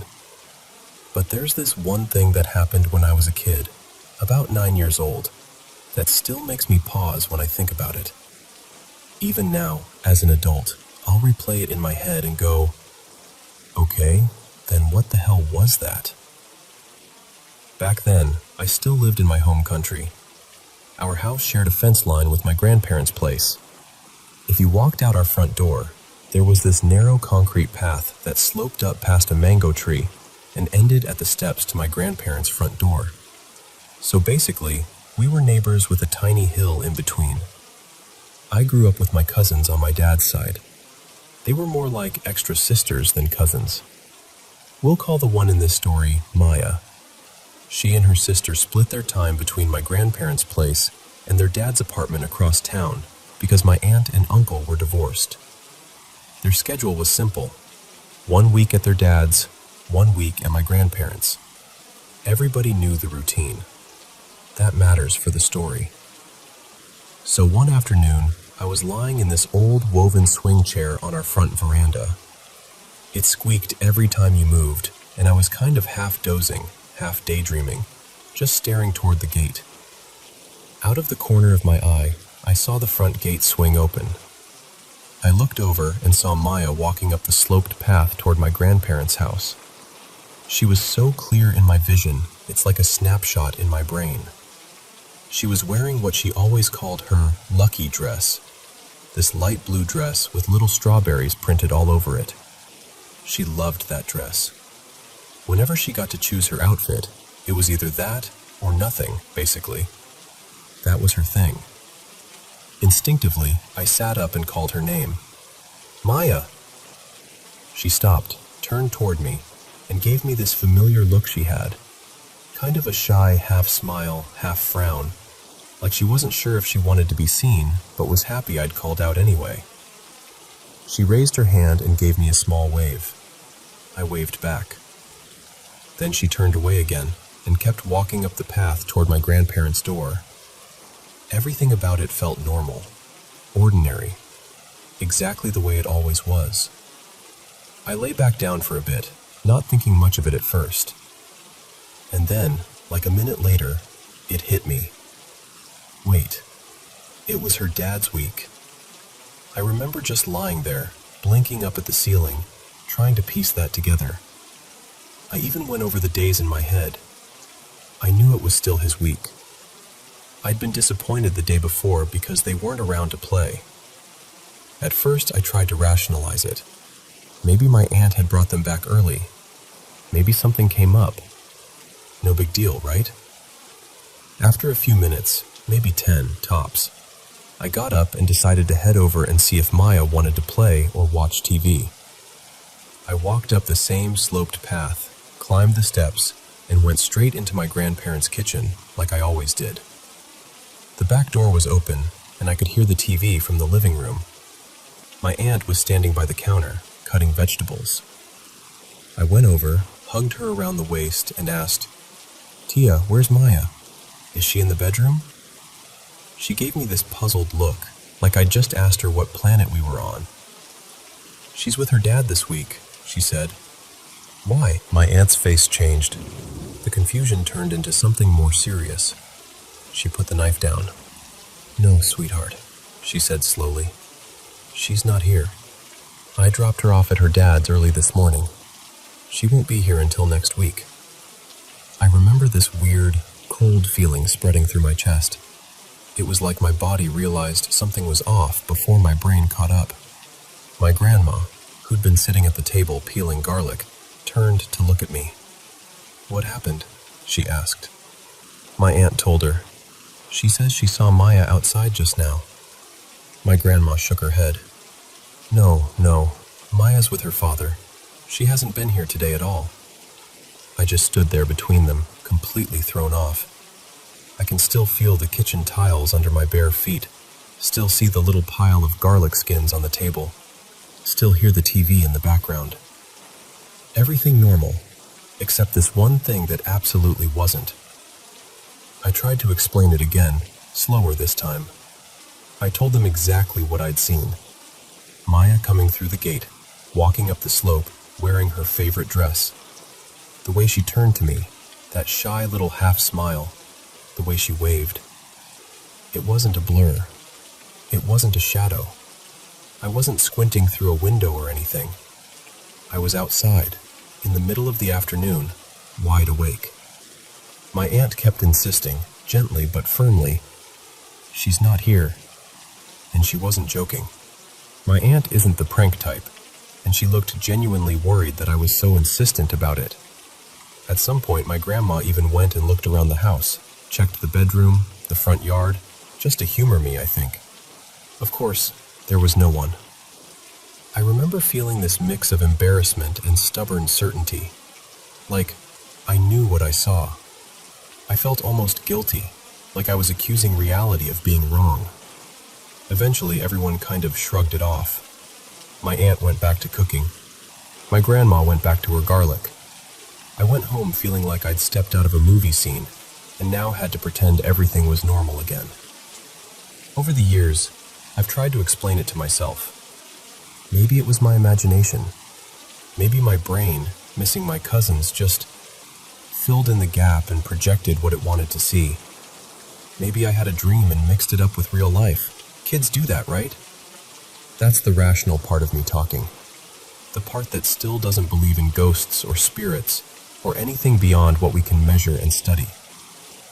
But here's the thing. The memory itself feels as solid and sharp as any other real memory from my childhood. The sound of the gate, the way the path looked in that moment, the little swing of Maya's dress as she walked, the exact expression on her face when she turned to wave. It doesn't feel like a dream when I replay it.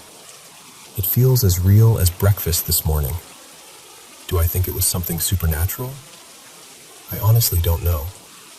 Even now, I hesitate to say that. It's not who I am, and it doesn't fit with how I see the world. But I also can't explain it away completely. And that tiny gap between what I believe and what I experienced, that's what stays with me. So yeah, I still don't believe in ghosts. But that day definitely makes me wonder.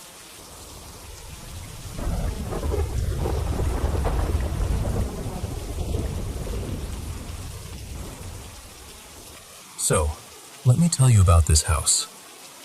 My grandmother, everyone in the family calls her Nana Ruth. bought a little place with her husband back in the early 1960s. It's a modest 4-bedroom, 1.5-bath home in a quiet, working-class neighborhood. Small town. Everybody knows everybody. Not a lot of crime. Nothing dramatic on the surface. My dad and his brothers grew up there, and I spent a huge chunk of my childhood running around that house. On paper, it should have been the kind of place you feel safe in forever. But there's a shadow on that house. See, Nana's husband, his name was Victor, was an alcoholic and a very cruel man. I have never been able to call him Grandpa. He doesn't deserve that word. He was abusive to my grandmother and to the kids until the day he died. And he died in that house when I was about 6 years old. From the outside, the place is just normal. A plain little house with faded siding, overgrown shrubs, a broken step on the porch. But inside, it has this heaviness to it. Even as an adult, I always tried to avoid the bedrooms and especially the hallway that leads to them. There's this long, narrow hallway. No windows, just dim light from an old ceiling fixture. Every time I walk down it, I get this overwhelming feeling that someone is right behind me, staring at my back. I am always afraid to turn around. It's like the air thickens halfway down, and something in me just wants to bolt.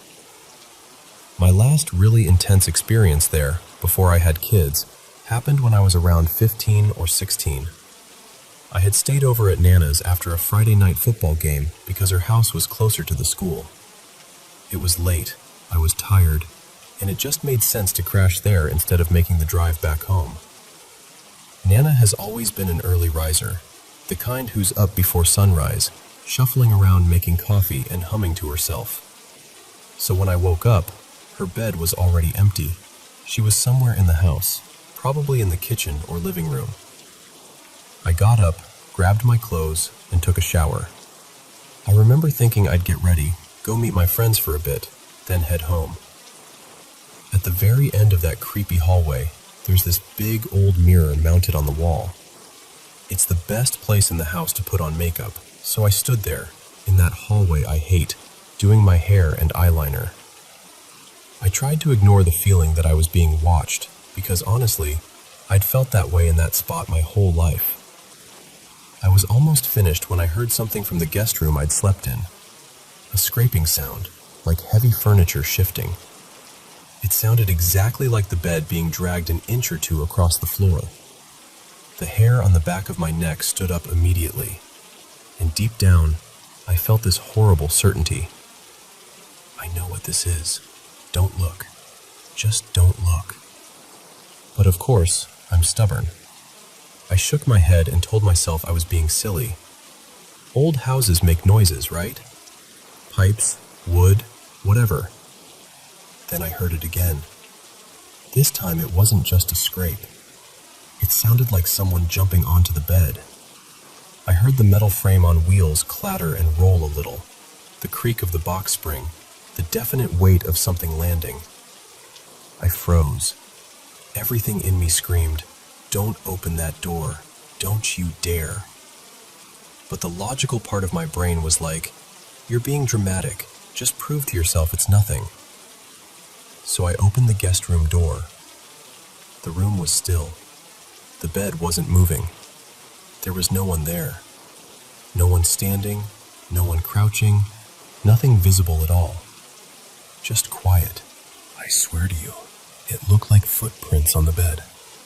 Not perfectly clear, but enough that you could tell where something had pressed down and then lifted off, leaving these lighter spots in the fabric, like the shape of feet had been there a moment before. That was it for me. I packed my things, said a quick goodbye to Nana, and I didn't spend another night there alone again. Daytime visits, sure. Sleepovers by myself? Absolutely not. Fast forward to now. Recently, I've been house-sitting for Nana because she has dementia and can't live there alone anymore. She's in a care facility a couple of towns over, and I've been keeping an eye on the place, checking the mail, making sure the house doesn't just sit completely empty. Sometimes I stay there with my kids. I've got two of them, my son, who's 16, and my daughter, who's 11. They've always known there's weird energy in Nana's house, but I've tried not to load them down with the heavy details. So today, I say today, and I can still feel that sick feeling in my stomach. I was at Nana's house with the kids in the morning, and then I left for work. My shift was from 9 to 1, nothing special. The kids wanted to sleep in, hang out on their phones, just a lazy day. Around late morning, my phone rang. It was my son. He was frantic. He told me, "Mom, there's banging in the kitchen." At first, I thought maybe something fell, or they were just playing around. But he kept talking, and his voice was shaking. He said he'd gone to check the kitchen because he heard cabinets slamming. When he got there, several cabinet doors were wide open. He thought maybe he or his sister had left them open earlier and just forgot. So he closed everything and went back to the den where they were watching TV. Then, a few minutes later, it started again. This time he described it as loud, cabinets banging open and shut repeatedly. He went back into the kitchen and now drawers were pulled open too. Cabinets, drawers, all open. He said at first his brain just kind of stalled. He couldn't make sense of it. He thought, maybe there's a draft? Maybe the house is settling? But then he realized, drawers don't just slide themselves open. While he's telling me this, I can hear the noise through the phone. Dull thuds, sharp bangs, like someone angrily slamming doors. He got off the call because he wanted to record what was happening. Because, of course, that's what kids do these days, right? Document everything. And that's when things moved from the kitchen toward the back of the house, down the hallway. He told me later that he watched the bedroom doors slam shut one after another. And at the very end of the hallway, there's this pantry-style closet with little cabinet doors on top. Those started banging open and closed on their own. The same hallway where I have always felt like something is behind me. My son called me again, full-on panic in his voice. I could hear my daughter in the background, asking what was happening, starting to cry. I took a breath and tried to stay calm for them, even though my own heart was racing. I told him, "Listen to me. Stay with your sister. Don't talk to it. Don't yell at it. Don't try to record anything else. Just stay together, stay in the den, and keep the TV on. I'm coming." I also called my dad, the kid's grandpa, and asked him to get over there right away, just to be with them until I could leave work and drive back. I felt horrible. I was the one who decided it was okay to stay in that house. I was the one who brushed my own experiences aside and told myself everything was fine. They're not kids who scare easily. They're used to me telling them ghost stories and laughing about creepy movies. That day, they weren't laughing. It keeps sticking in my mind that Nana isn't living there anymore. She's in a facility, confused most days, not sure what year it is. And this house that held her and her pain and all those years with Victor, it's just sitting. Empty of her, but not empty. I don't know if this is happening because she's gone and something in the house doesn't like that, or if it's because I tried to convince myself it was all in my imagination, and now it's reminding me it's not. What I do know is that I feel guilty. Guilty that my kids had to experience what I've always felt, but never fully told them about. Guilty that I dismissed my own fear for so long. People always ask, was it real? And all I can say is, it was real enough that we don't stay there overnight anymore. Whatever is in that house, it hasn't let go. And after what happened to my kids, I'm finally listening.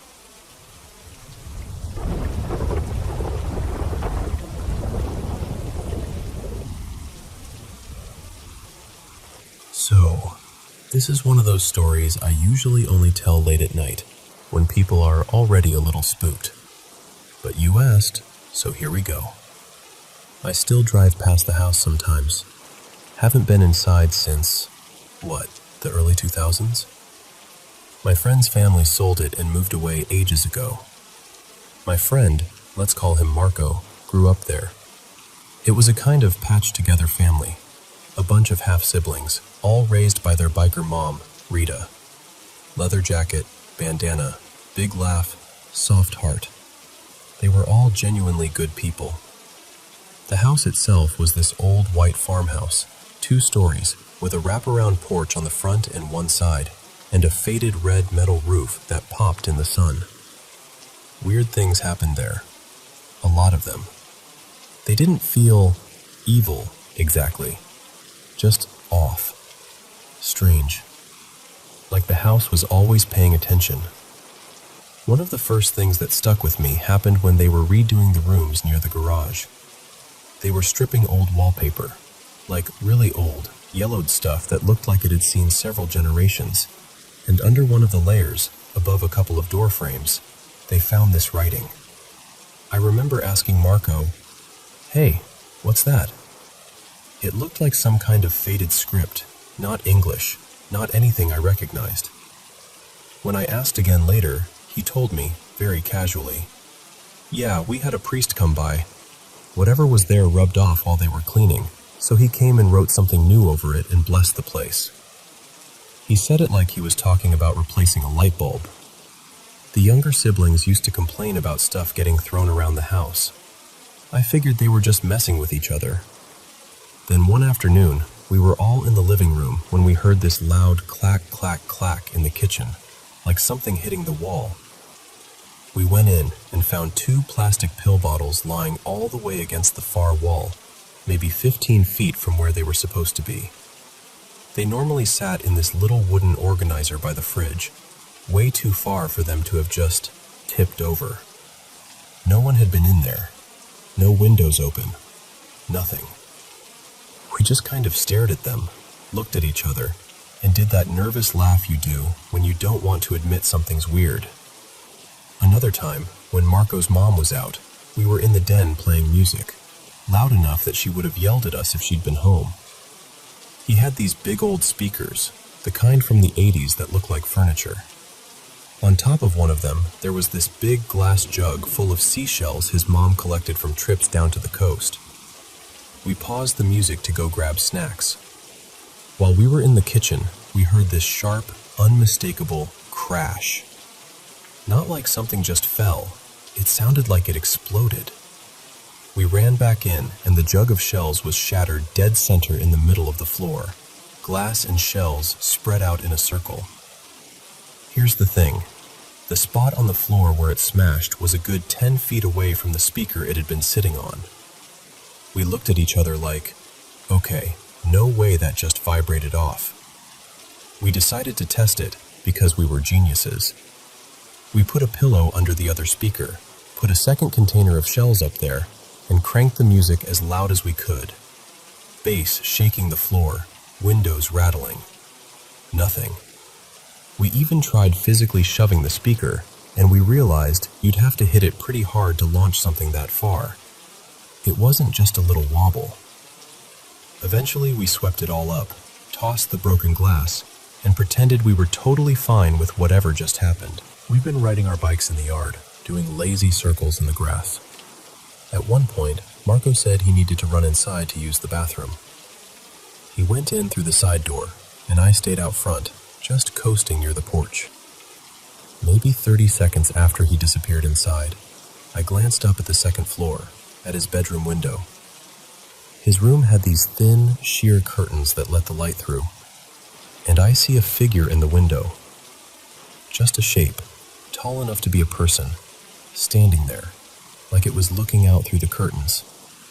Then, in this quick, deliberate movement, it darted sideways, out of view. Not like a shadow drifting, like someone stepping sharply away from the window. A few seconds later, Marco comes back out from the other side of the house, from the back door. I said, "Dude, what were you doing upstairs?" He frowned and shook his head. "I wasn't upstairs. I just went to the bathroom downstairs." We both kind of froze. We went back inside, went straight up to his room, and checked everywhere. Under the bed, In the closet, behind the door. Nothing. The windows were locked from the inside, but in the corner, behind his dresser, we found a tiny pile of seashells. Just a little cluster of them, like somebody had placed them there deliberately. He didn't even know they were there. The one that really stuck with me, though, the one that still makes my chest tighten a bit when I talk about it, happened one night when I slept over. They put me in the guest room at the end of the hall. Marco was in his bedroom, just down from me. The house got very quiet at night. No traffic nearby, just crickets and the old woods settling. Somewhere in the middle of the night, I woke up to the sound of footsteps in the hallway.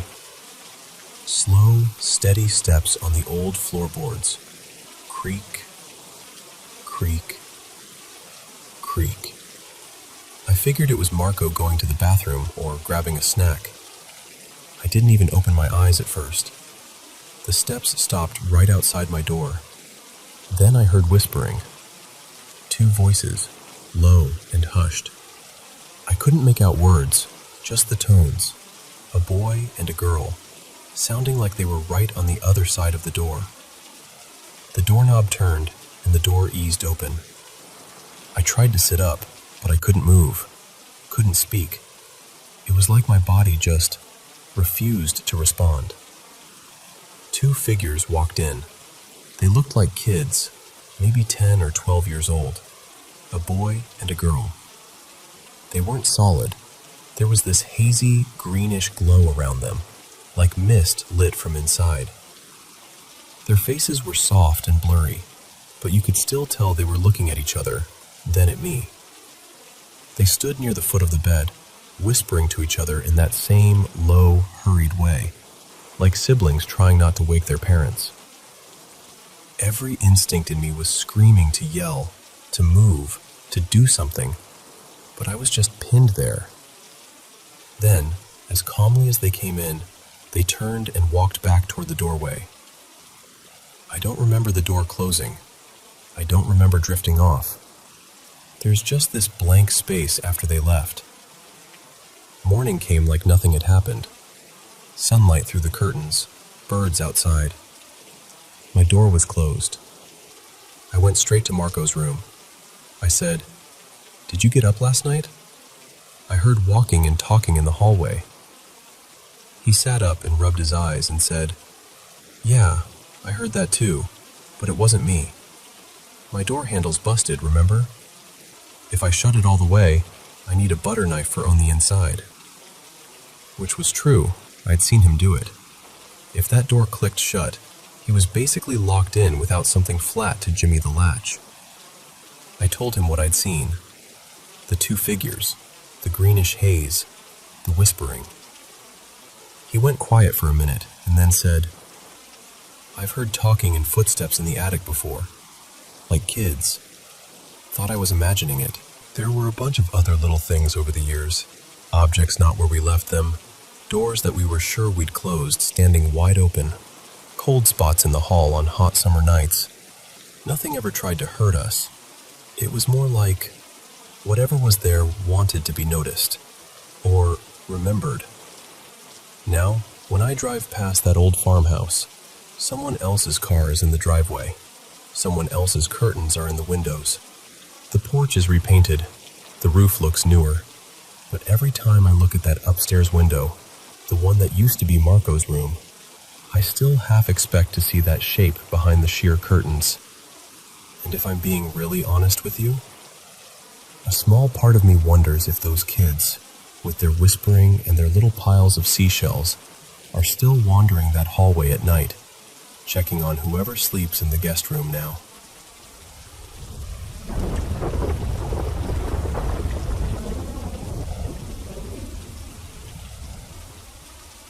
So hey, thanks for listening. I'm Mia, and this is about my dad, Tom, and the house I grew up in. My parents had our house built in the late 80s on a piece of land that had been in my mom's family for generations. I'm 31 now, and that house was literally my whole world from the time I came home from the hospital until I moved out at 21. It's the only home I really picture when I think of my childhood. My mom, Elena, got breast cancer really young. She fought it for years. Eventually, she came home on hospice and she passed away in my old bedroom. That was back in 2018, so about 7 years ago now. In all those years I lived there, nothing weird ever happened. No cold spots, no doors slamming, no creepy shadows. Just normal family life. TV in the living room, my mom's cooking, my dad tinkering with his toys in the garage. Now it's just my dad living there. He's 61, retired, and spends his days doing what he loves, fussing with his motorbikes, gardening, watching racing, and hanging out with the grandkids when they come over. He's not the type to dramatize anything. Very it is what it is kind of guy. And then, a couple of months ago, the house started acting strange. The first thing that happened, my dad was sitting on the couch one evening, scrolling on his phone, when he heard this noise from my old bedroom. That room is basically the grandkids' playroom now. I've got 2 kids who keep a whole army of toys there. Blocks, cars, dolls, you name it. He said the sound was exactly like when the kids are there, just absolutely wrecking the place. Toys shuffling, something rolling across the floor. That chaotic, grandkid energy in sound form. He told me he actually called out like, "Hey, you guys still here?" before realizing he was alone in the house. He gets up, walks down the hallway, and the second he steps into my old room, silence. The toys are just sitting there. Nothing moved.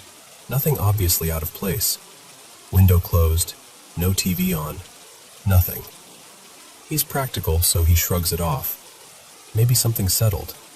Maybe the house creaked weird. Whatever. Then the second thing happens. At the end of the hallway, there's this big framed picture of me as a kid, like 8 years old, missing front teeth, hair and 2 lopsided pigtails. It's been hanging there for, I don't know, over 20 years. Same spot, same nail, never an issue. One afternoon, my dad's in the kitchen making coffee when he hears this loud crash. He hurries over, and that big picture of me is lying face down on the floor. His first thought is totally normal. Well, guess the hook finally gave out. So he checks the wall, thinking he's going to have to replace the nail or the hanger. But the hook is perfectly fine. The wire is fine. Nothing's bent or broken. He picks the frame up, hangs it back on the same hook, and it goes right back into place like nothing happened. And this is not some flimsy little frame. It's big and heavy. It shouldn't just leap off the wall for no reason after 2 decades of being perfectly happy there. He told me that one made the hair on the back of his neck stand up a little. Then we get to the third thing, which is honestly the weirdest to me. My dad usually keeps one of his mountain bikes inside the house while he's working on it. He's been upgrading parts, swapping out the brakes, that kind of thing.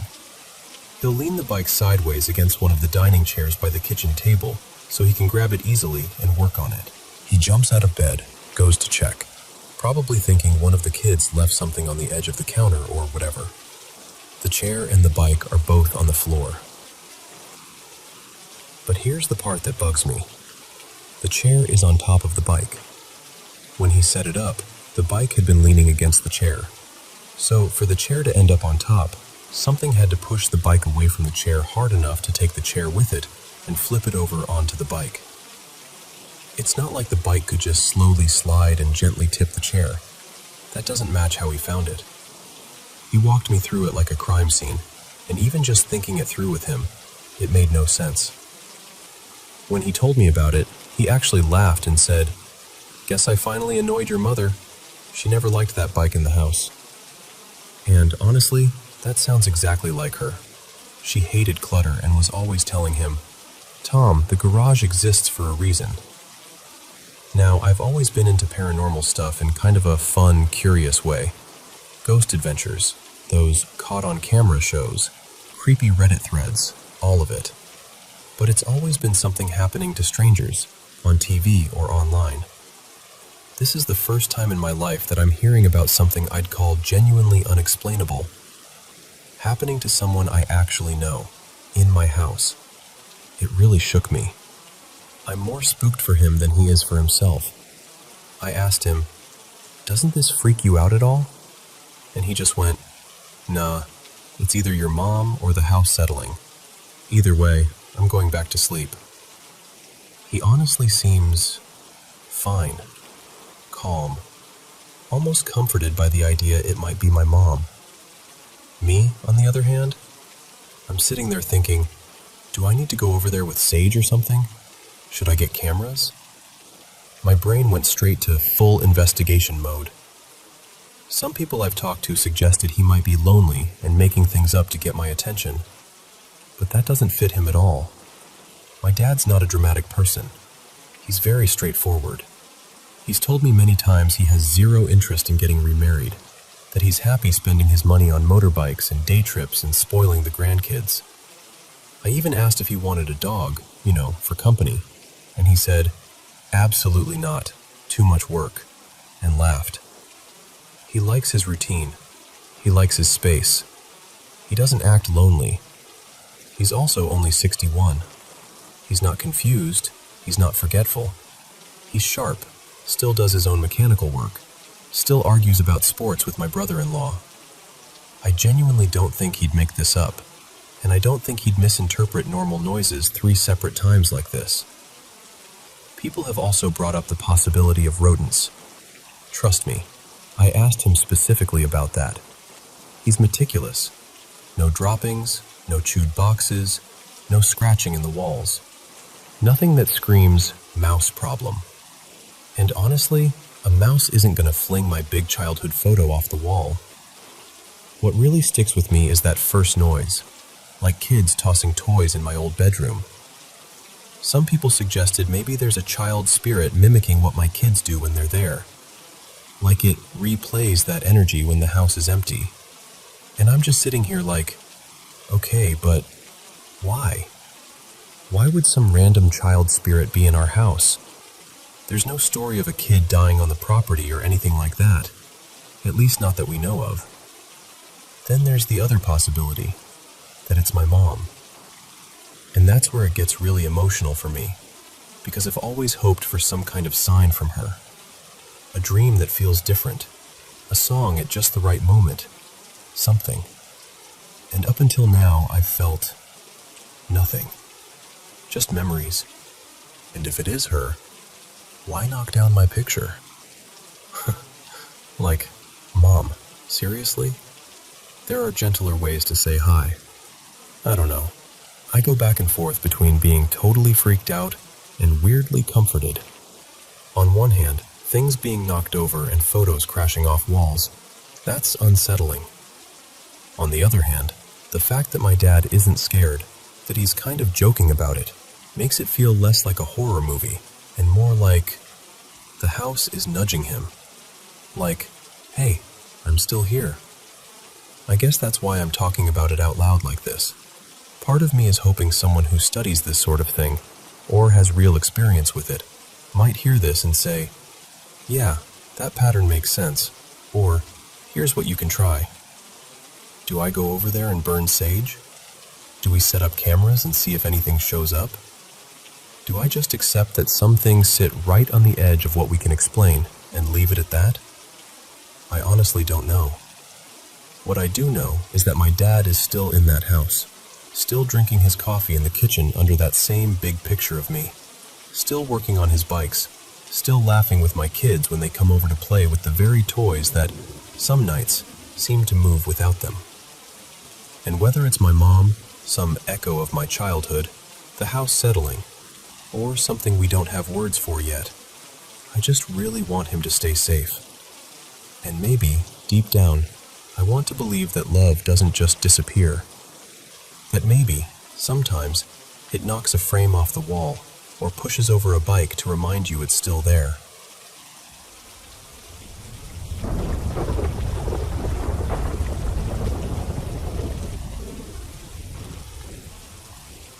So, let me talk to you for a minute. Have you ever just stared at a room and suddenly felt like there was more going on than what your eyes could see? Not in a spooky, something's behind me way, more in a, this can't be all there is kind of way. That's where my mind tends to live. In our everyday reality, we move around in 3 dimensions: length, width, and height. You can picture that classic XYZ graph from school, right? Left and right, up and down, forward and back. That's our playground. Now, we can imagine one-dimensional things, like a single line, or 2-dimensional things, like a flat drawing on a piece of paper. Those are below our level, dimension-wise. We can see them, we can manipulate them, but we can't really step up into our world. A little stick figure we draw stays stuck on the page. Here's where it gets interesting. Mathematically, physicists have been pretty serious for a while about the idea that there are more dimensions than just these 3. Higher dimensions. We can work with them in equations, we can predict things with them, but we can't see them directly. They're kind of like the backstage of reality, present, crucial, but hidden from the audience. And that brings me to ghosts. Think about how ghost stories usually go.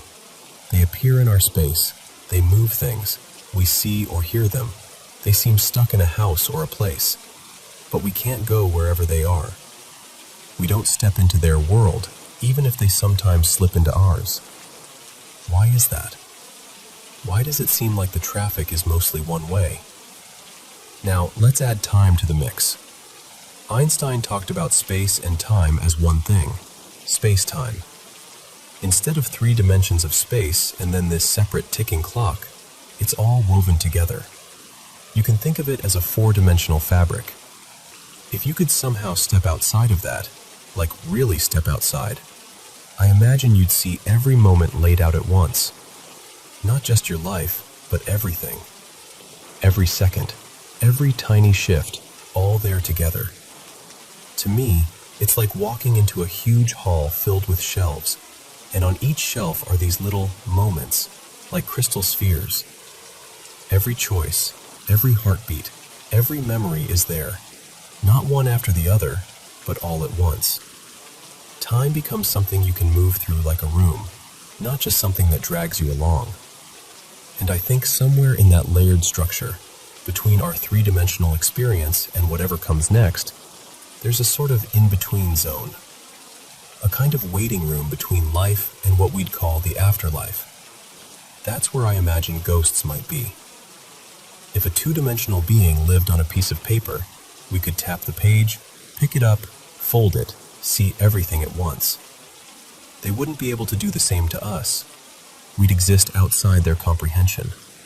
I think a 4-dimensional being might look at us in a similar way. They could reach down into our reality, step into our time briefly, appear as an apparition, but we could never quite climb up to where they are.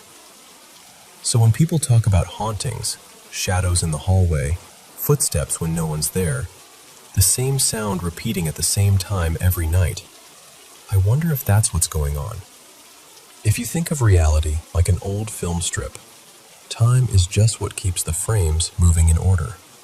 But those frames, the past, the present, the future, they might all exist at once. We just experience them one after another, so it feels manageable. And then there's the big question. What happens after all this? If there is an afterlife, I don't picture it as clouds and harps. I imagine it as another level of reality, a 5th dimension, or maybe beyond that, where all timelines, all versions of events, all paths are somehow understood and integrated. A place where awareness is expanded, where your senses aren't limited to this body or this brain, where thought and reality begin to match so that mind equals matter. If you think of something, you experience it. If you feel something deeply, it shapes what's around you. I picture it as the place where whatever you want to call the greater consciousness lives. The source, the universe itself waking up, God, the creator, however you name it. A place where everything that ever was and ever will be is gathered and known, but not in a cold, mechanical way, in a loving, connected way. I think that's where we're meant to go when we die. Our 3-dimensional space, and that four-dimensional space-time fabric feel like scaffolding, temporary supports that hold us in place long enough to grow, learn, and choose who we want to become. Once we've finished whatever we're doing here, I like to believe we slip out of that structure and into something freer, wider, less bound by before and after. From our side, that looks like stepping into unreality, the afterworld. But from that side, maybe it's the most real thing there is. So when I think about ghosts, higher dimensions, and the afterlife, I don't see them as separate topics. I see them as different layers of the same story. We're here, right now, walking around in 3D, anchored in time. Some souls might get stuck between the floors of this cosmic building. Those are the hauntings and echoes people feel. And beyond that, there's a higher level waiting, where everything makes sense in a way we can't quite imagine yet. And honestly, that idea comforts me, because it means that nothing is really lost, just moved. Nothing truly ends, just changes dimension. And one day, when it's our turn, we'll step through that doorway too, and finally see how all of this fits together.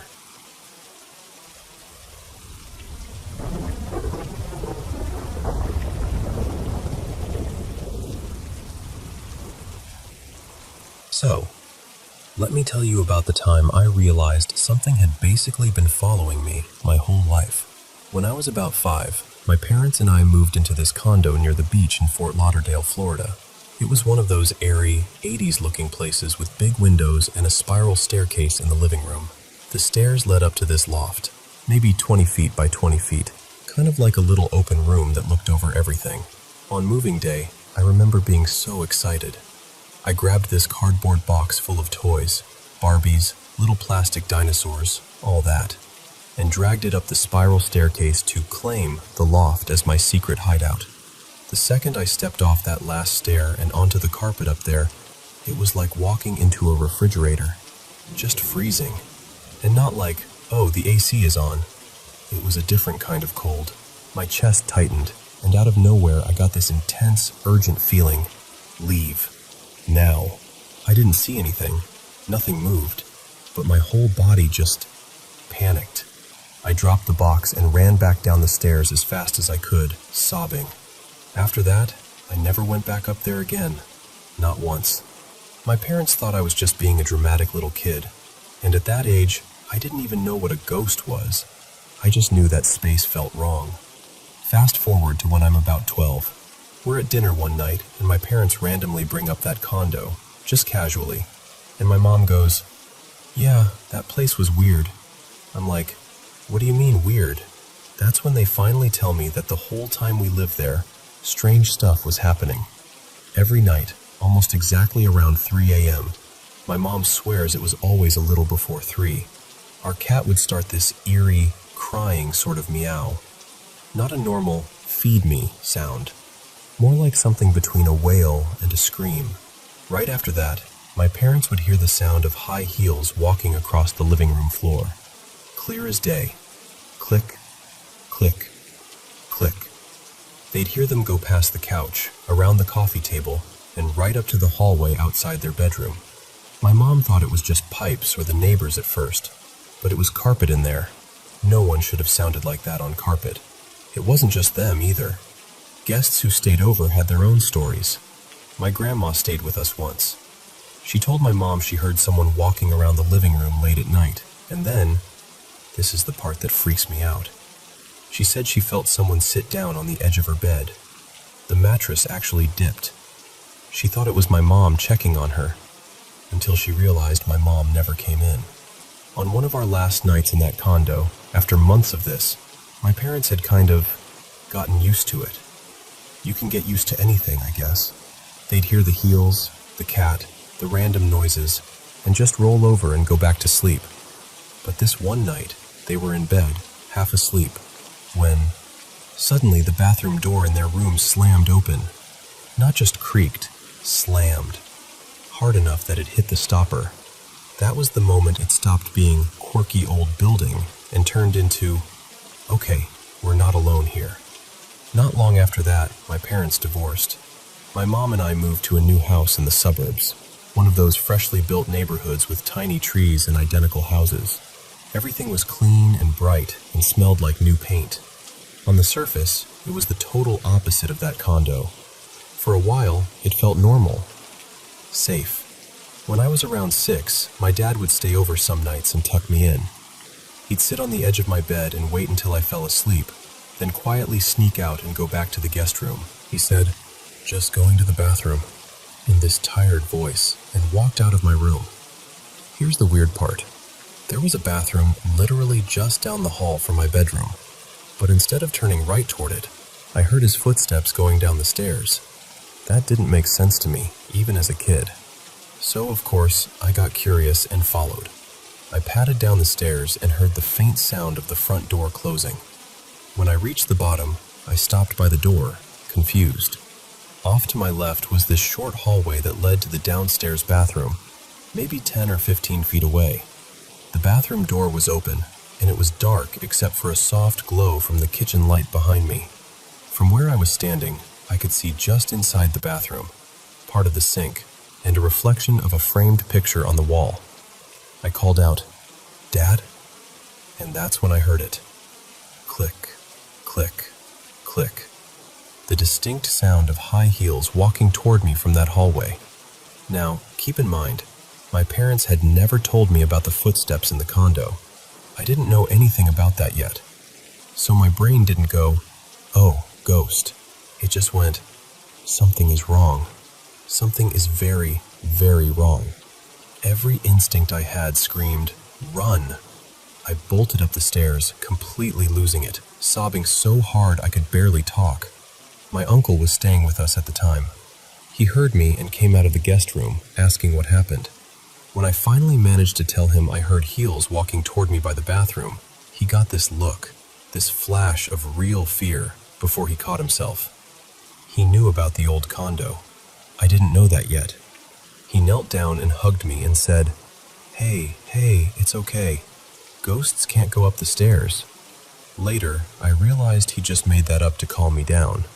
But at the time, I clung to it like it was a rule of the universe. A few other strange things happened in that house, but spread out over the years. When I was about 7, I was playing downstairs while my family was in the kitchen. Our staircase was U-shaped, and one of the walls along it was covered in mirrors going all the way up.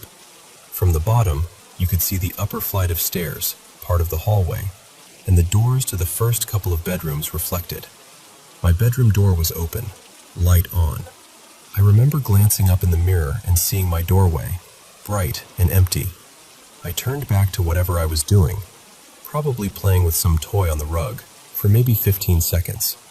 When I looked up again, my room was dark. The door was still open, but the light was off. Everyone was still crowded around the kitchen island. Nobody had gone upstairs. I figured, okay, the bulb blew out. So I shrugged it off and went upstairs to check. I walked into my room, flipped the switch, and the light came right back on. No flicker, no delay, just on. I stood there for a second like, cool, guess the house just turns the lights off for fun now. The last thing that happened in that house was actually kind of funny now, even though it freaked me out then. As a kid, I had these little tics. One of them was making this weird, deliberate voice crack sound. A kind of, squeak I'd do without thinking. One day I was in the shower, just zoning out, and I did it. Immediately, from right behind me, I heard the exact same sound. Same tone, same pitch, same timing. As loud and clear as the water hitting the tub. I whipped around, shampoo in my eyes, absolutely certain someone was in there with me. And of course, there was no one. By the time I hit 17, you'd think I'd be like, yeah, no thanks, I've had enough. But teenagers are stupidly brave and bored, so I went the opposite direction. I started actually looking for haunted places. Naturally, my friends and I decided that was the perfect place to hang out. One night, a big group of us went to explore. We squeezed through a gap in the fence, climbed in through a broken side door, and worked our way down to the basement area where the morgue was. There were rusty gurneys, busted tiles, graffiti everywhere. The whole place smelled like mold and old metal. Because there were so many of us, we felt invincible. Strength in numbers, you know? So we started doing that dumb horror movie thing, yelling into the dark. Show us you're here. We're not scared. Stuff like that. A few seconds after we stopped shouting, we heard this massive bang behind us. It sounded like someone dropped a steel door flat onto the floor, maybe 10 feet away. It was loud enough that it echoed down the hallway. All of us turned at the exact same time. Nobody was there. Nothing had moved. There was nothing near the spot the sound came from that could have just fallen. No loose metal sheet, no door swinging. There was this 2-second pause where we all processed that, and then everyone started running at once. We sprinted back up the stairs and out of the building, hearts pounding, thinking it was over. When we got outside and finally caught our breath, my friend, let's call him Nico, lifted his shirt because he said his back was burning. Right across his skin, from one shoulder blade toward his spine, was this long, red scratch. Fresh. Like something had raked a single claw across him. None of us had seen him bump into anything. There was nothing sticking out of the walls where he'd been standing.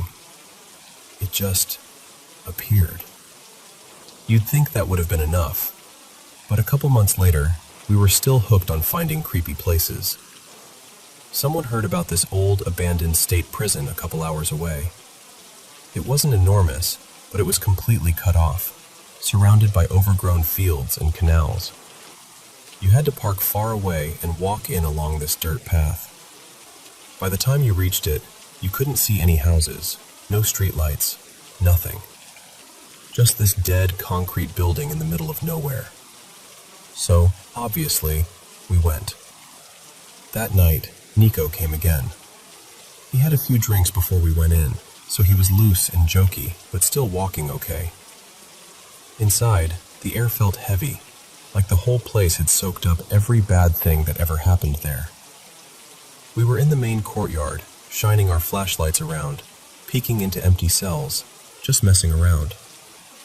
Nico started wandering away from the group, toward this far corner where the fence met the building. He was still in sight, just a little off to the side. He stopped, turned his head to the left, and just froze. Like a video that paused mid-frame. From where we were, there was a wall blocking our view of whatever he was looking at. After a few seconds, he turned back toward us and said, very calmly, "We should go." We thought he was just being dramatic. We teased him, said, "Oh, did the prison ghost tell you that?" and kept exploring. Eventually, we found this small doorway that led into a low, narrow passageway, maybe 4 feet high, running between the backs of the cells and the outer wall. You had to crouch the whole time.